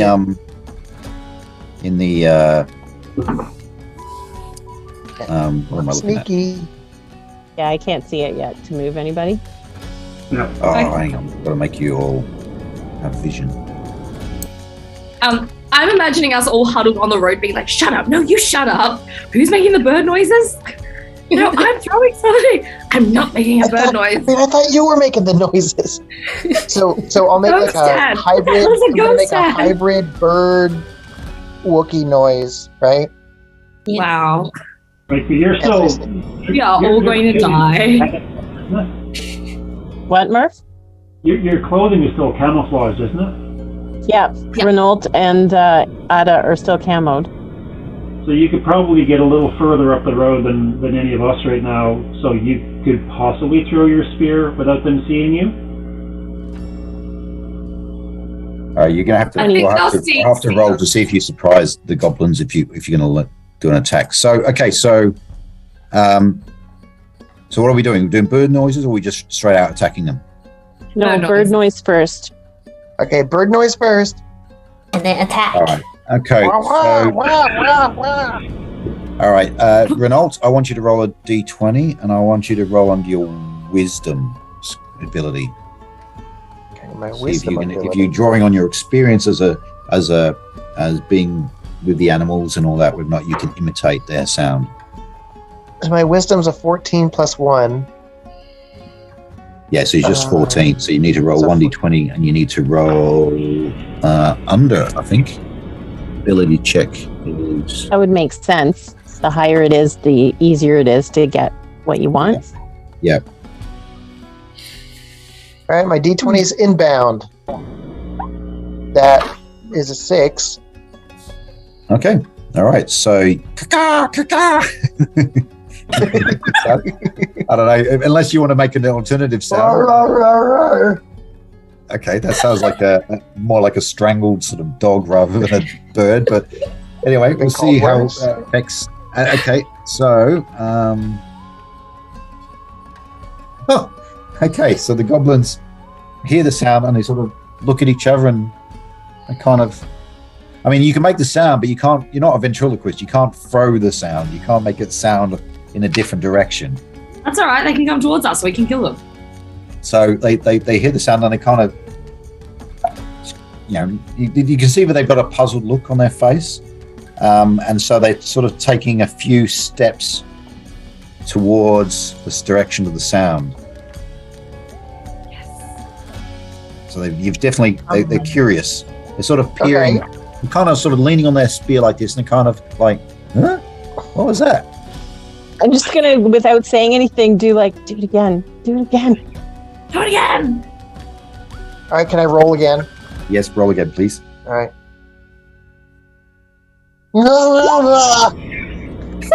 Okay, not quite as good imitation as the last time, but still. I didn't need the roll to tell me that was not as good. I don't know what that noise was. Dying polar bear. The bird sounds like it's dying. It might be of more interest to them. It's not a skill that I possess. I'm sorry. Okay, amazingly, they still think it's actually a real animal. And they're just sort of inching forward. They sort of like, what's going on here? And I look back at the group and I'm like, these guys are idiots. But it's working. Do we take the risk of calling out to them again, or do we start killing? There's no risk yet. For it. So what's the distance here? It's within range. Where you are, you could throw out your spear. Yes, you could. Yeah, I got a 30-foot range. Should I throw my spear and then let all hell break loose? Do it. We are attacking. Oglin can fire his bow as well. At the same time. Oglin can fire his bow as well. Yeah. Do it. And the range for a dagger, it's 30 feet for a dagger, so it's just out of range for you guys with your daggers. Okay. Okay, so Oglin and I will both throw our spears at the same time, and then it's on, right? It'll be on then. He is above. Yeah. Yeah.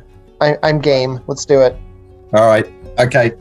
So your bird imitating has seemed to have got them puzzled. They're not necessarily on guard, but they are kind of curious as to what the sound was. But then all of a sudden, just going to throw a spear at them. So looking at the range, what did you say it was? It was 30 feet. 30 feet. Yes. So it's probably a little bit more. Okay. And I just measured mine. Mine is 30 feet to the closest guy. Yeah, that's my ground scale's funny again. Okay, so look on the map. Each one of these boxes is about 10 feet. Okay, so, but I put it at so it's about, let's see, for a spear, about 50 feet. So it's no benefit for the range. So you're going to just roll your 1d20 Renault, Sure. and you're looking at the armor class for a. Okay, yeah. All right, so roll your 1d20, and you got to. So what's your dexterity? I stealthily take my spear off my back, aim it true, and throw it, and a 19. Oh yeah. Okay. Almost a 20 again. Getting good with the spear. Yeah. Well, that's definitely going to hit. So, which one were you aiming at? The one in the back. This one here. Yep. All right. So yeah, you're on fire with your spear throwing. You hit. Roll for damage, please. I think it's a 1d6. The d6, right? Yep. Oh! All right. Now, okay. So obviously, you just killed that guy. Okay. But I'm going to see what happens with Oglom. So Oglom is let's see what he is. So he's going to roll for his the bow.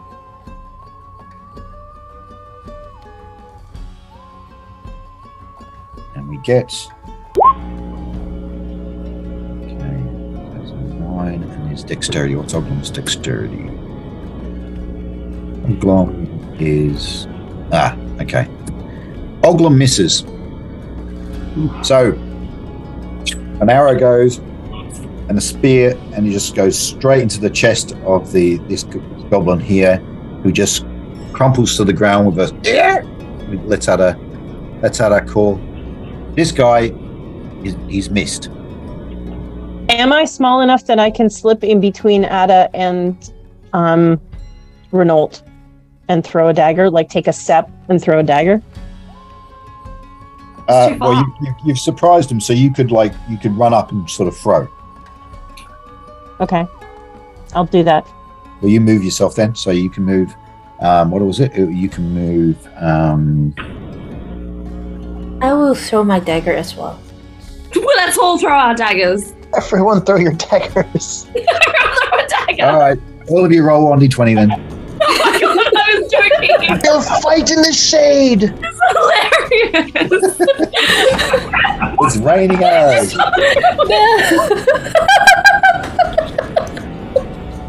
Okay, we've had 2 people miss. Come on, Clover, it's all on you. Clover moves up to a closer distance. And she rolls. What's your dexterity, Clover? 11. 11. Mm-hmm. Okay.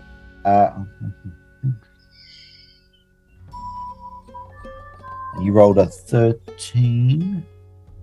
Oh, I think you might have just hit. Hang on. Let me check. Where's Clover? Clover. Yes, you hit. Yes. Yeah. What does the dagger do? Em and Elise miss. Their knives go past him, and then but Clover's is thrown through and hits. So you're going to do, I think it's 1d4 damage. Roll, please. Come on, 1. Okay. So, Well, you're little. It's okay. Oh, It will oh, that's literally so work. patronizing. Oh, you. You helped. I will stab you in the foot. All right. So no, you didn't kill him. You did hit him, but you didn't. Of course not. Can we just go hand-to-hand combat? I have a sword. I'm not afraid to use it. Yeah. Well, you did choose to. You threw your dagger. I have like 3 or 4 throwing daggers, and I have an actual sword as well. Let's go. So Pulling out my Freyord sword. hasn't All right. attacked So the yet, first right? thing the goblin does. Oh, Wait. Freyord hasn't attacked yet. Does he get an attack of surprise still too? He can do. Yes, the first round you can move, so he could charge. Rush him and see if he can whack him. That's exactly what I want to do. Okay, so let's see. Combat. Yep. So you can move. You're wearing chainmail, so you can move up to. Where is it?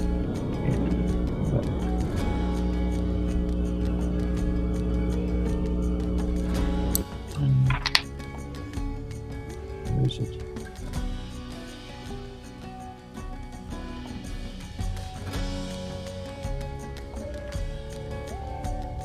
Yep. Measure the distance from where you are. So you're basically all kind of starting in this position here. So you can move. I think it's only up to 30.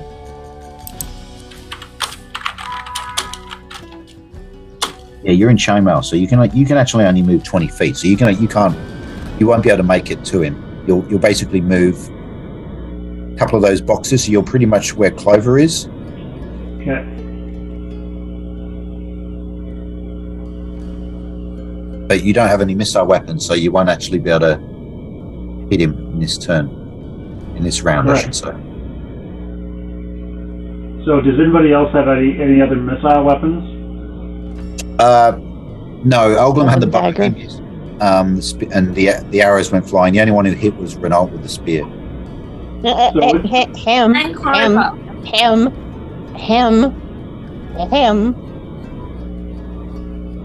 And Clover. Oh, and Clover, yes, with the spear. Thank you. The I dagger. thought With the him dagger. was clear.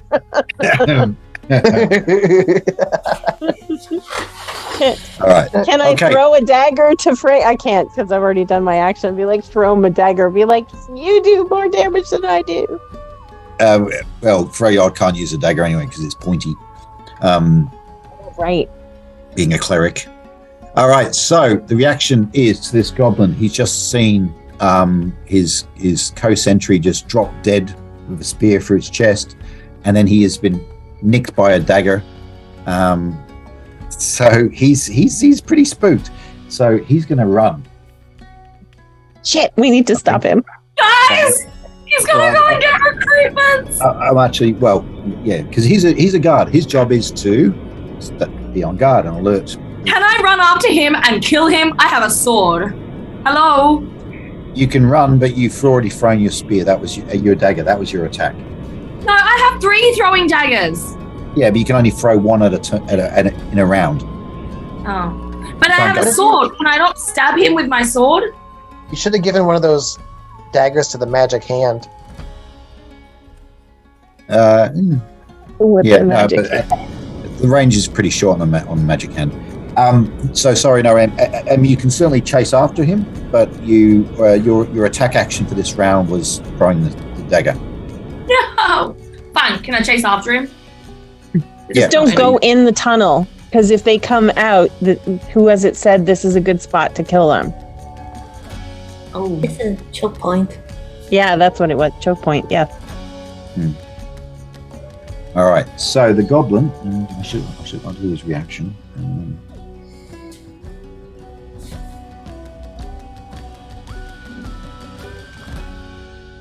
Yeah. Okay. Yeah, he's going to move and he's going to run inside here. Oh no. Oh no. So you can't see him. So he's gone. But you can hear a noise and it's. Uh-oh. Uh-oh. Mhm. I think we should set up around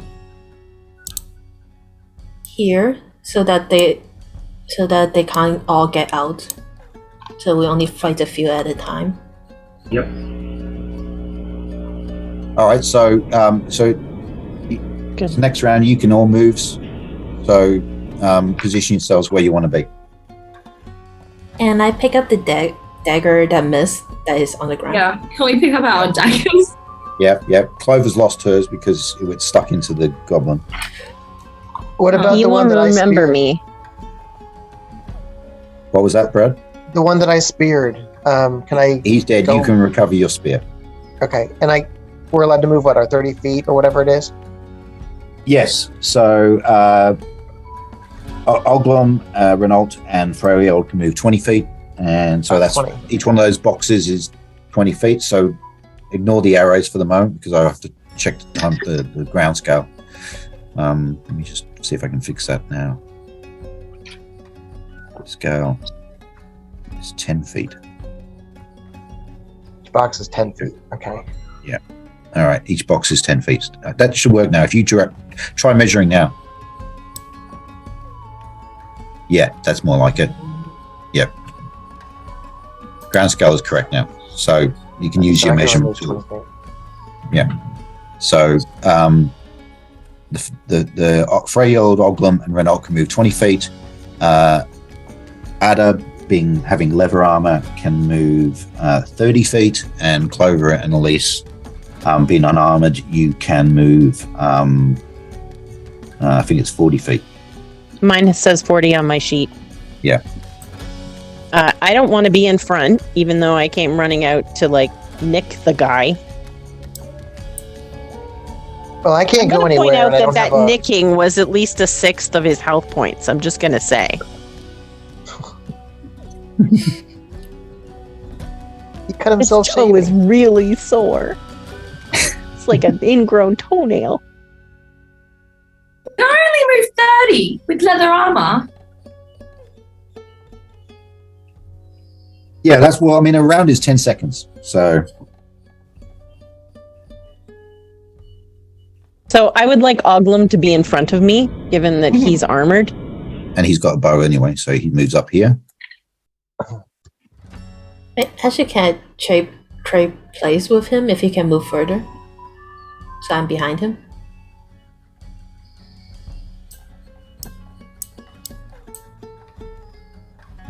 Okay, and I'm gonna move underneath.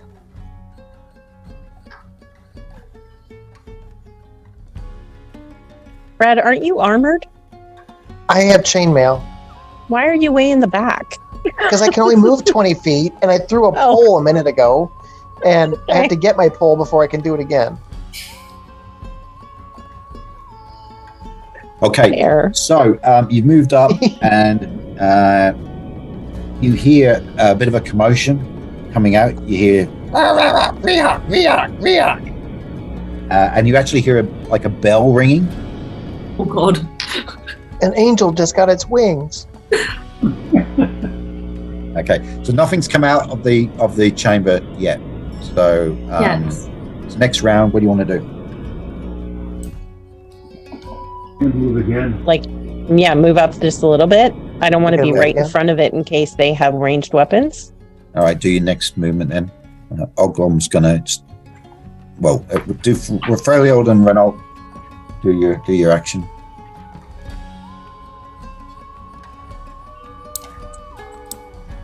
So I can jump up to there. I'm not quite to where I picked up where the spear fell. Yeah. No, not yet. No. Okay. There you go. How are we best positioning ourselves? I feel like being right in front of the mouth is not a good plan, because then if they have spears and the like, you're in danger zone. Can we be either side of it? Yeah. We don't know if there isn't an exit further down the road on the other side, though, so we may be opening ourselves up to getting attacked from the back. Oh. Where? Sorry, Clover.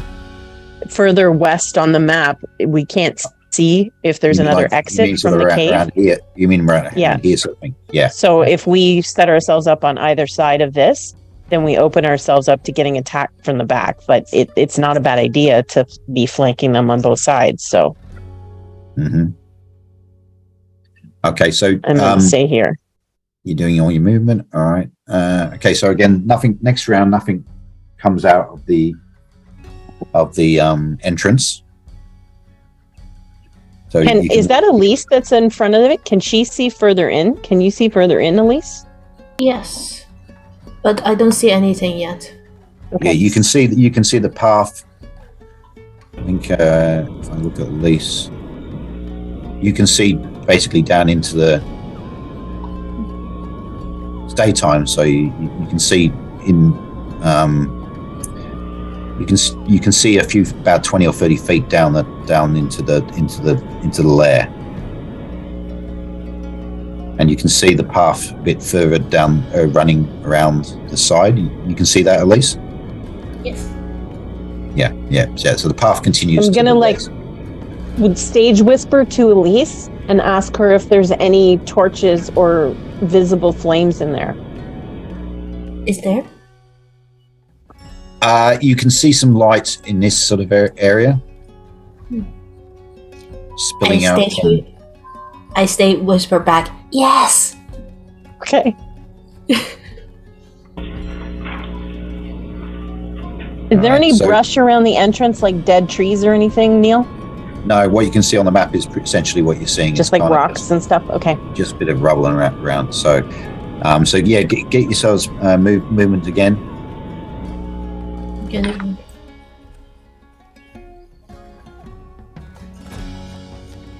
I'm going to stay where I am now until we see movement from the cave. Okay, so Oglam's going to move up here. Should there be like a few people each side now that we know that there's probably not an opening further west? You think?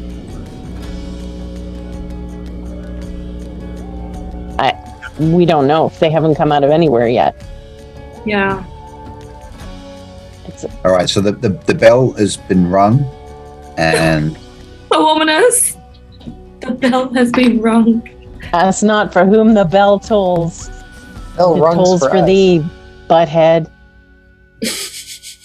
To quote Roseanne.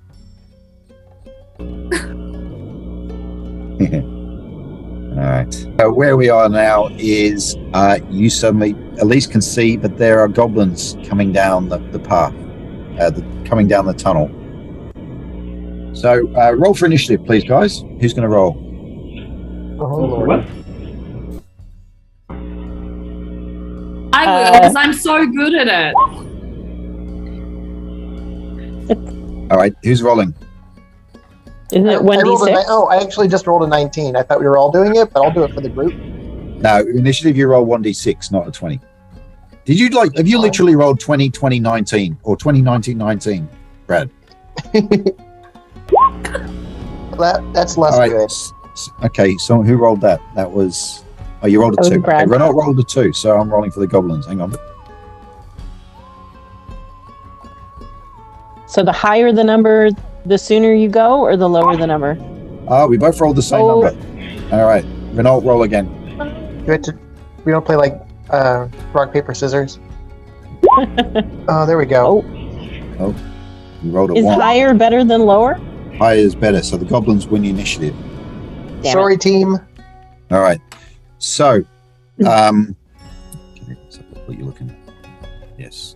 All right. So they can move. Goblins can move. 20, okay. So the first goblin runs, and he runs straight for Freyord. Perfect. Because he's nearest by. And then the other goblin. Okay. And the other one is going for Oglam. So there's 3 goblins, all spear armed. So the first one's going to try and attack Freyord with his spear. So he's going to try and stab at you.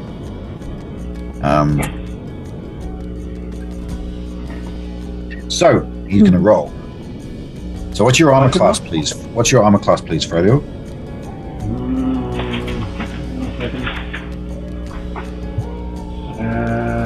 Where do I find armor class?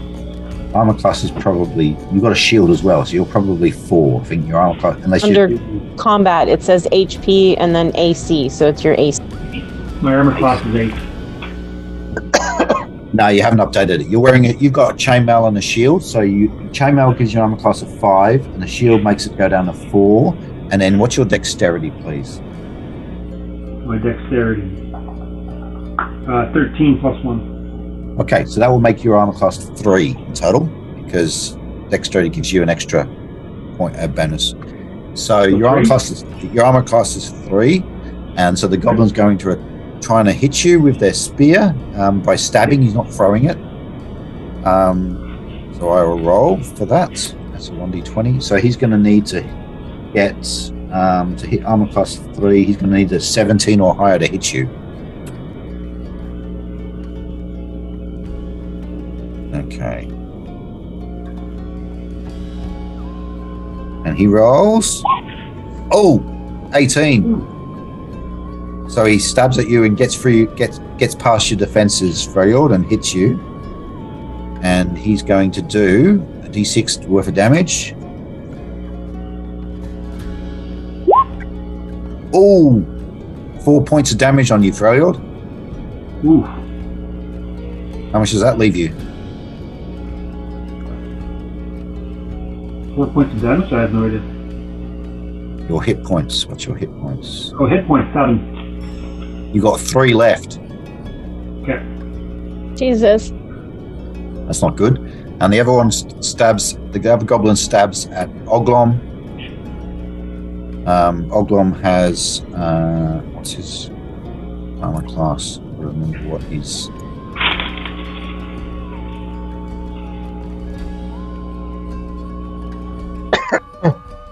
Oglom, here he is.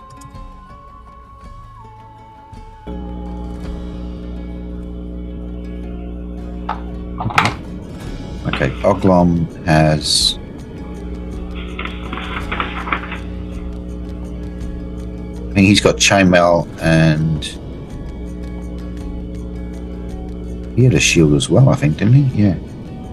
So he's what's his dexterity? His dex is not... Okay, so he's not as good as that. His is 4. Okay, so the other goblin is going to roll as well.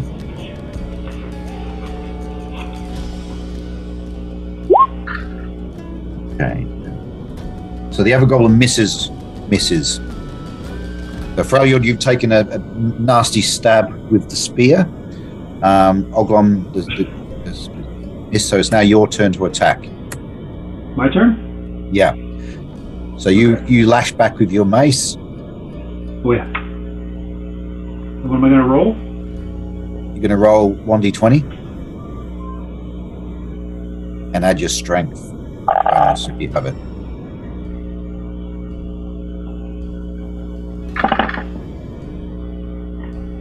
Okay, you rolled a 10. What's your strength? 15 plus 1. Okay, Yeah. so that makes you 11. And check the goblins. 11. Okay, now you missed as well. Oh, jeez. Okay, Oglom has a sword. You're going to lash back at his opponent.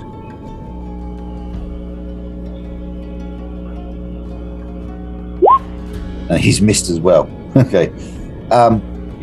So Oglom and Freljord have done their actions. Renault, Clover, Elise, guys, what are you going to do in your action? I'm going to throw a dagger. Okay, so you got 2 guys fighting. If you throw a dagger, there's a chance you may hit your own side. Oh. Because What they're if I move here and then throw? yeah. Well, I mean, they are in combat with the other 2, so they're not just standing right still. They're moving around. So if you throw or shoot do a missile attack on guys in combat, there is a chance you hit your own side. You still want to do it? No. No. Okay. I will cast the.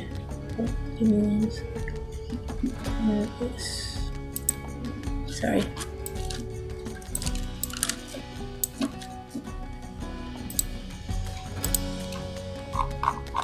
Can I cast magic whistle at the goblin in the front? Magic whistle.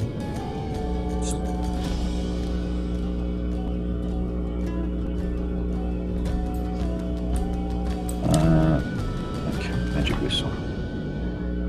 If you're going to try and distract him with magic whistle, it's not really going to work because he's in the middle of fighting for his life. So. Oh no! It's a magic whistle. Is if target as a creature, the target make a save versus spell. On a failure, they daze for the next round. But this creature have all attack rolls. So will our whistling bolt a bright arcane light? Okay, yeah, you could do that. Yes. All right, so you're targeting the first goblin. Yes. This one here. Hang on, right. Which one? So do your movement first. Actually, if you cast it, it's line of sight. You can't move and cast a spell. So you can see him though because he's within line of sight. So you can cast it at it, and it's you don't actually have to roll an attack roll.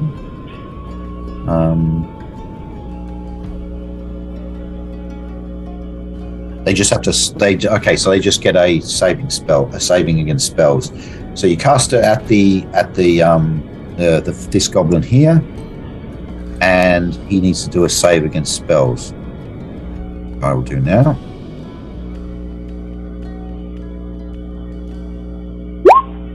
13 spells. Okay. So he actually failed. So yes, you've actually dazzled him. So you see him. So you see him suddenly, reflexively reach at his eyes, and you see it kind of staggers a little bit. That means one of us can now leap in and attack. Yeah, so where you are you could actually, you're close enough to run up and join the fight and see if you can stab him. I have an actual sword, remember? Not just throwing daggers. Yeah, Let's so go. you can move him up. You can move him up next to him. Yes. Let's go. Let's go, jerk face. All right, and then roll d20 to attack.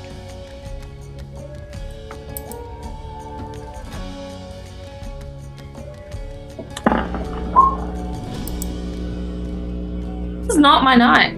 No, 6 is not a good roll. No, you miss. So that's you done. Clover and Renault. Go ahead, Clover. You're on mute, Clover. Right. Okay. I am going to. I'm just checking the range on this thing.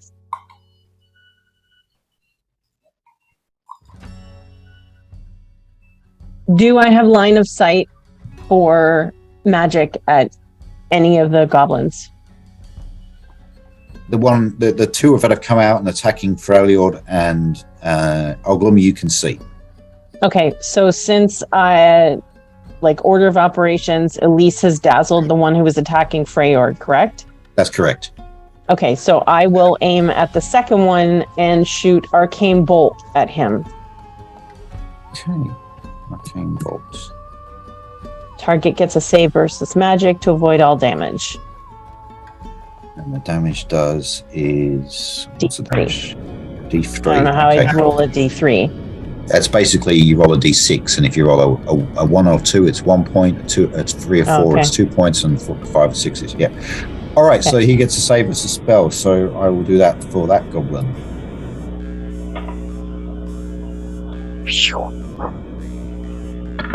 Not good. All right, so roll D6, please, for damage. Do I get anything good because he critical failed on it? No. Sorry. Oh.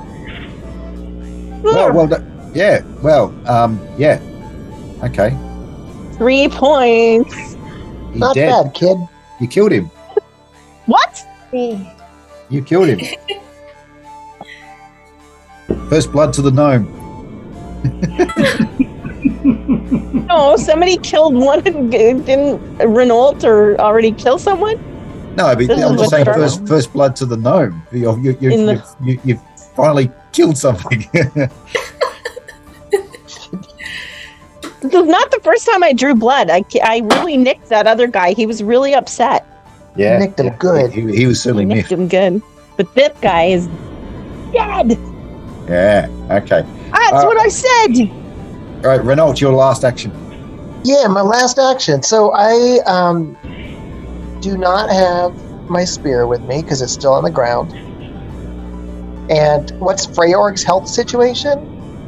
He took a nasty stab. He's well, how many hit points you got left? Less 3. than half. Right, yeah. He's pretty bloody, right? Yeah. It's pretty bloody.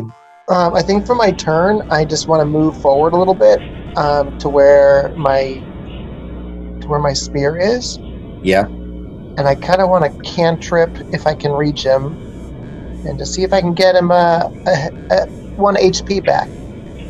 All right, that would be the cure minor wounds. I think it's a touch thing. You have to be in touch. Oh, you have to be in touch. Yeah. You got to reach out and touch someone. Yeah. Stranger danger. Sorry, can't help you, buddy. Well, I do have a pair of swords here. I check my backpack. You also have a nice sword in addition to your spear. I do. I have a short sword. Yeah. Can I reach him from here? Where were you at the start? You can move 20 feet. You're just out of range, actually. So you're basically where you've moved to is about maximum. Hang on, what are you? Your chain man. Can I tickle him? No, he's. So basically, I'll show you on it. So you're here. Yep. He's here, next to Freyord. So I can't do it. No, so you move 20 feet. So you were here. And 20 feet. Well, he was right next to me, right? And I'm not close enough to. I'm not close enough to get my spear yet. Yeah, but picking out to move and go and pick up your spear. That's pretty much your action. Yeah. Yeah. All right, then that's my action. That's unfortunate. So we'll go for the next round of initiative. So who's rolling initiative this time? Not me. Go on, Ada. I'm not liking my chances. Go on, you're rolling. This is the change. All right, fine. 1d20? D6. 6. Oh, d6. Come on. Ah! You roll a 4. And the goblin rolls a 1. So you guys get to go first. Yeah. Right, so actually, I did this wrong. I'm supposed to ask you guys what you want to do first before we roll initiative. So, but we'll go ahead anyway. So you guys have got initiative. So who wants to go first? Stabbing the goblin! You're lashing out at the goblin, Ada? Yes. All right, roll d20, please. Yes, let's go.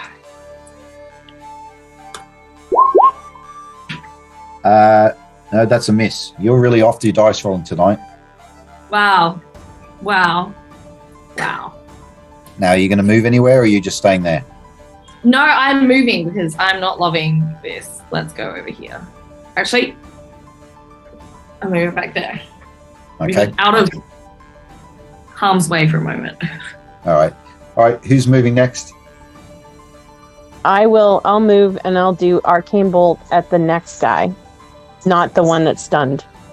Unless he's not stunned anymore. You can't move and cast a spell. Okay.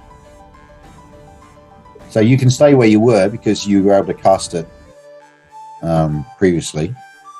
Okay, you know what? I'll cast it at the guy that's stunned. Does casting at him unstun him?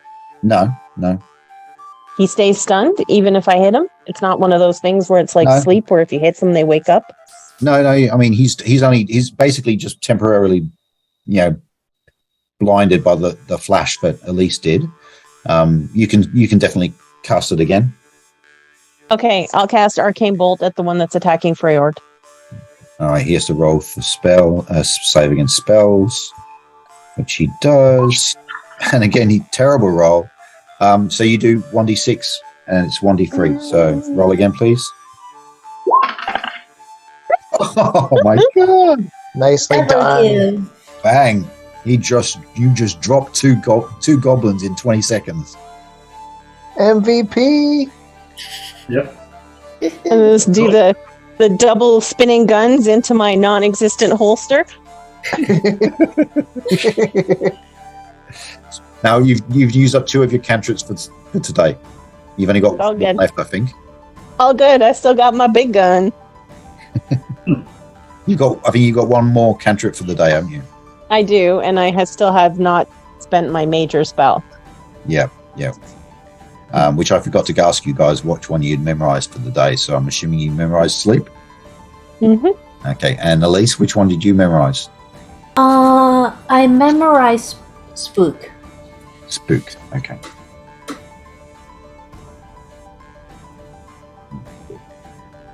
All right. Okay, so you've just dispatched 2 of the goblins, and we've now done Clover and we've done Ada. Who's next, please? I think Renault's going to go. Yep. Because he's got a 30-foot ranged weapon here. You're going to throw the spear at him, are you? I'm going to throw that spear down that hallway. All right. Roll D20, please. Yes, sir. That sounds so rude. I know. It's like throwing a spear down a hallway. Exactly what I was thinking. I'm so glad somebody else said hot it. dog. Well, Reynolds is batting 100% at the moment because he's just hit him again. Roll D6 for damage, please. Yeah. Aw. Okay. I winged him. It just happens to be the same goblin that got hit by Clover, so it's, he's living a charmed life at the moment, but he's bloodied. +2. It's like that. So he's like that scene in Princess Bride when he at the end when Inigo Montoya gives him the 2 scratches on the cheeks. Yeah, a bit like One on each. that. But he's basically like 2/3 dead now, based on the 2 of us hitting him for 1 each, unless he's like the badass goblin. I'll throw a dagger to see if we can get to the last third. That goblin's gonna have some stories to tell his grandkids if he gets out of here.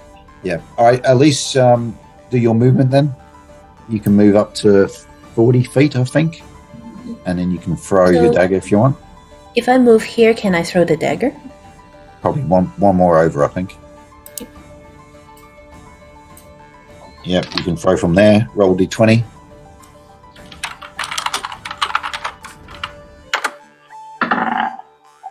Oh. 9. Oh no, you missed. Can I move, attack, and then move, or I have to do all my movement? That's a good question.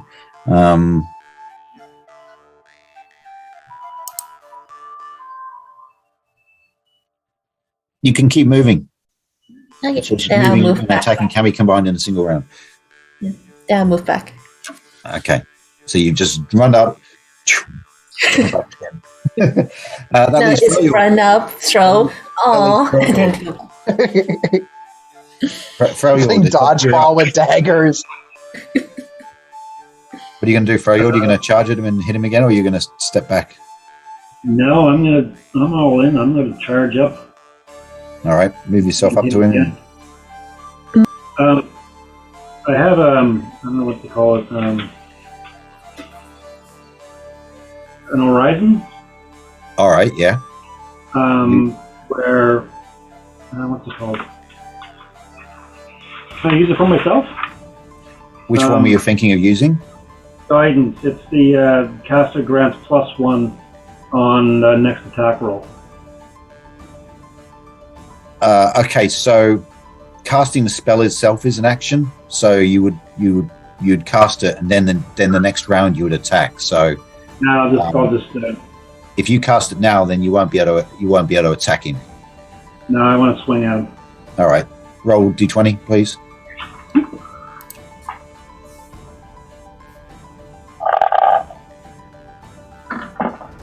Oh, nice. No, that's pretty good. And roll what for damage, which is mace is 1d6 plus your strength.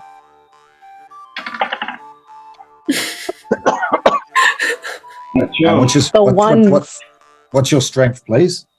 15. So you get a +1 bonus, which is enough to kill that guy. So he drops. Yeah. There's no one else to attack, right? Because Oglin hadn't actually attacked yet. No, he hadn't. No, those goblins that were there, they're all dead. Perfect. Okay. Goblin time. Clover's gonna walk out with like a little bit of like gnome swagger, like yeah. Deservingly so. Yeah. Yes. Yeah. Goblin killer. Know what I'm saying?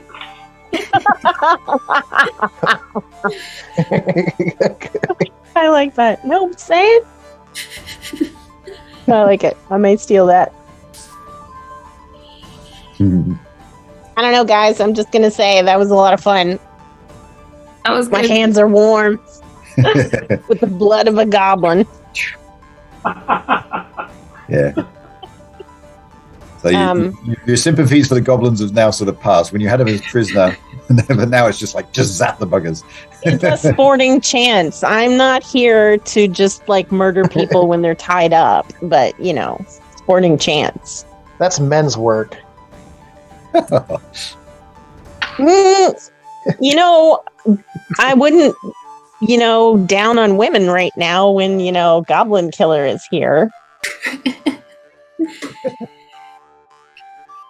Looting them daggers. Okay, so you've got right. four dead goblins lying on the ground around you. Can we search them quickly while there's nobody else? Freljord is pretty beat up. Can somebody heal him? I can cantrip him. Yep, you can do that. Up Just to something 3 times. Can I recover my dagger and then search the goblin to see if they have daggers? I want my dagger back. If you take my dagger, I give the dagger back. Thank you. Okay. Do we hear anything coming down the hall? Like more goblins? Not immediately where you are. You can't hear anything at the moment. Interesting. Oh, very interesting.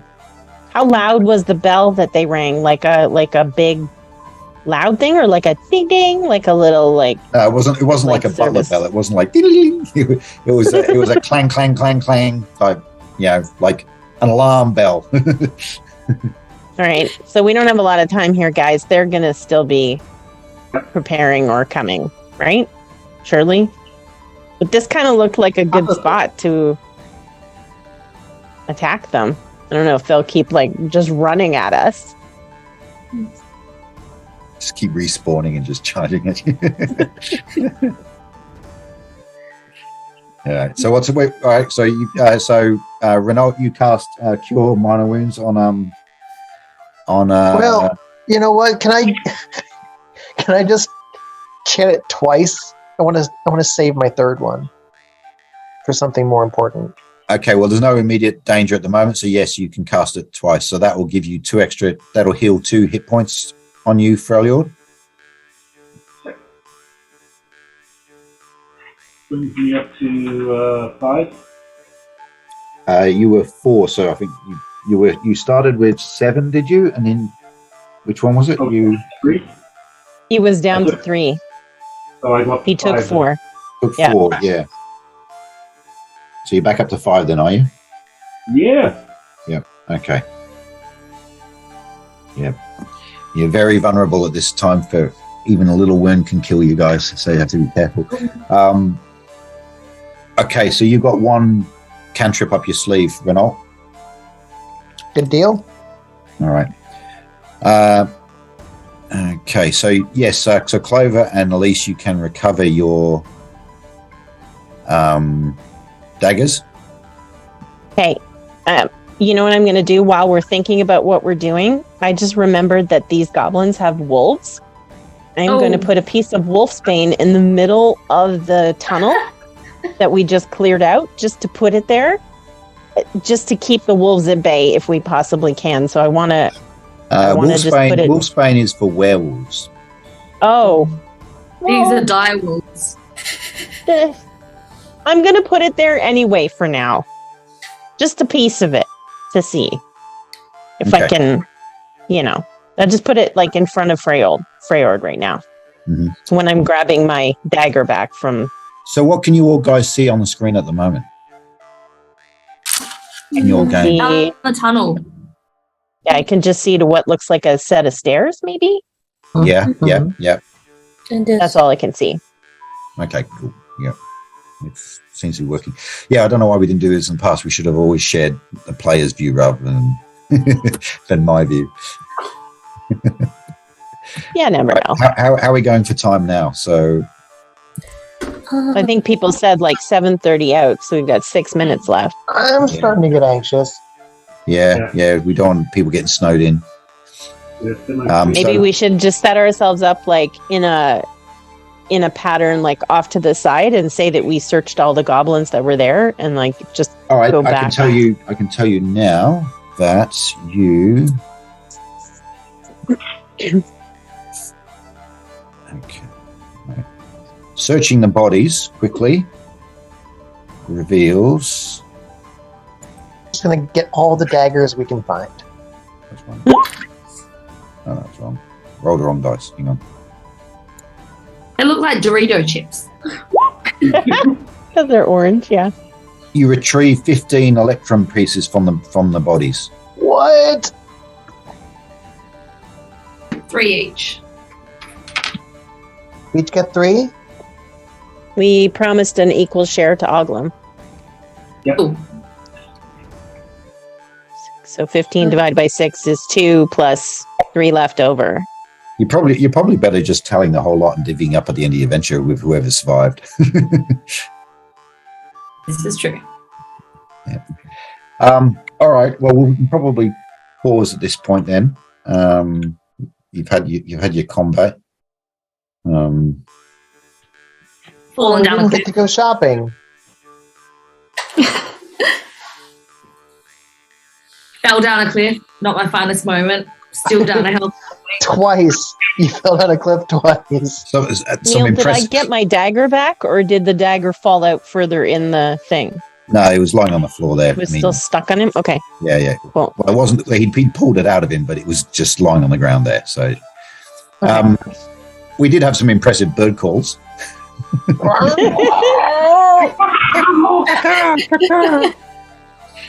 And the spellcasters. Well, yeah, the gnome and Elise with her dazzling spell, and yeah, I think they held their own definitely for this session.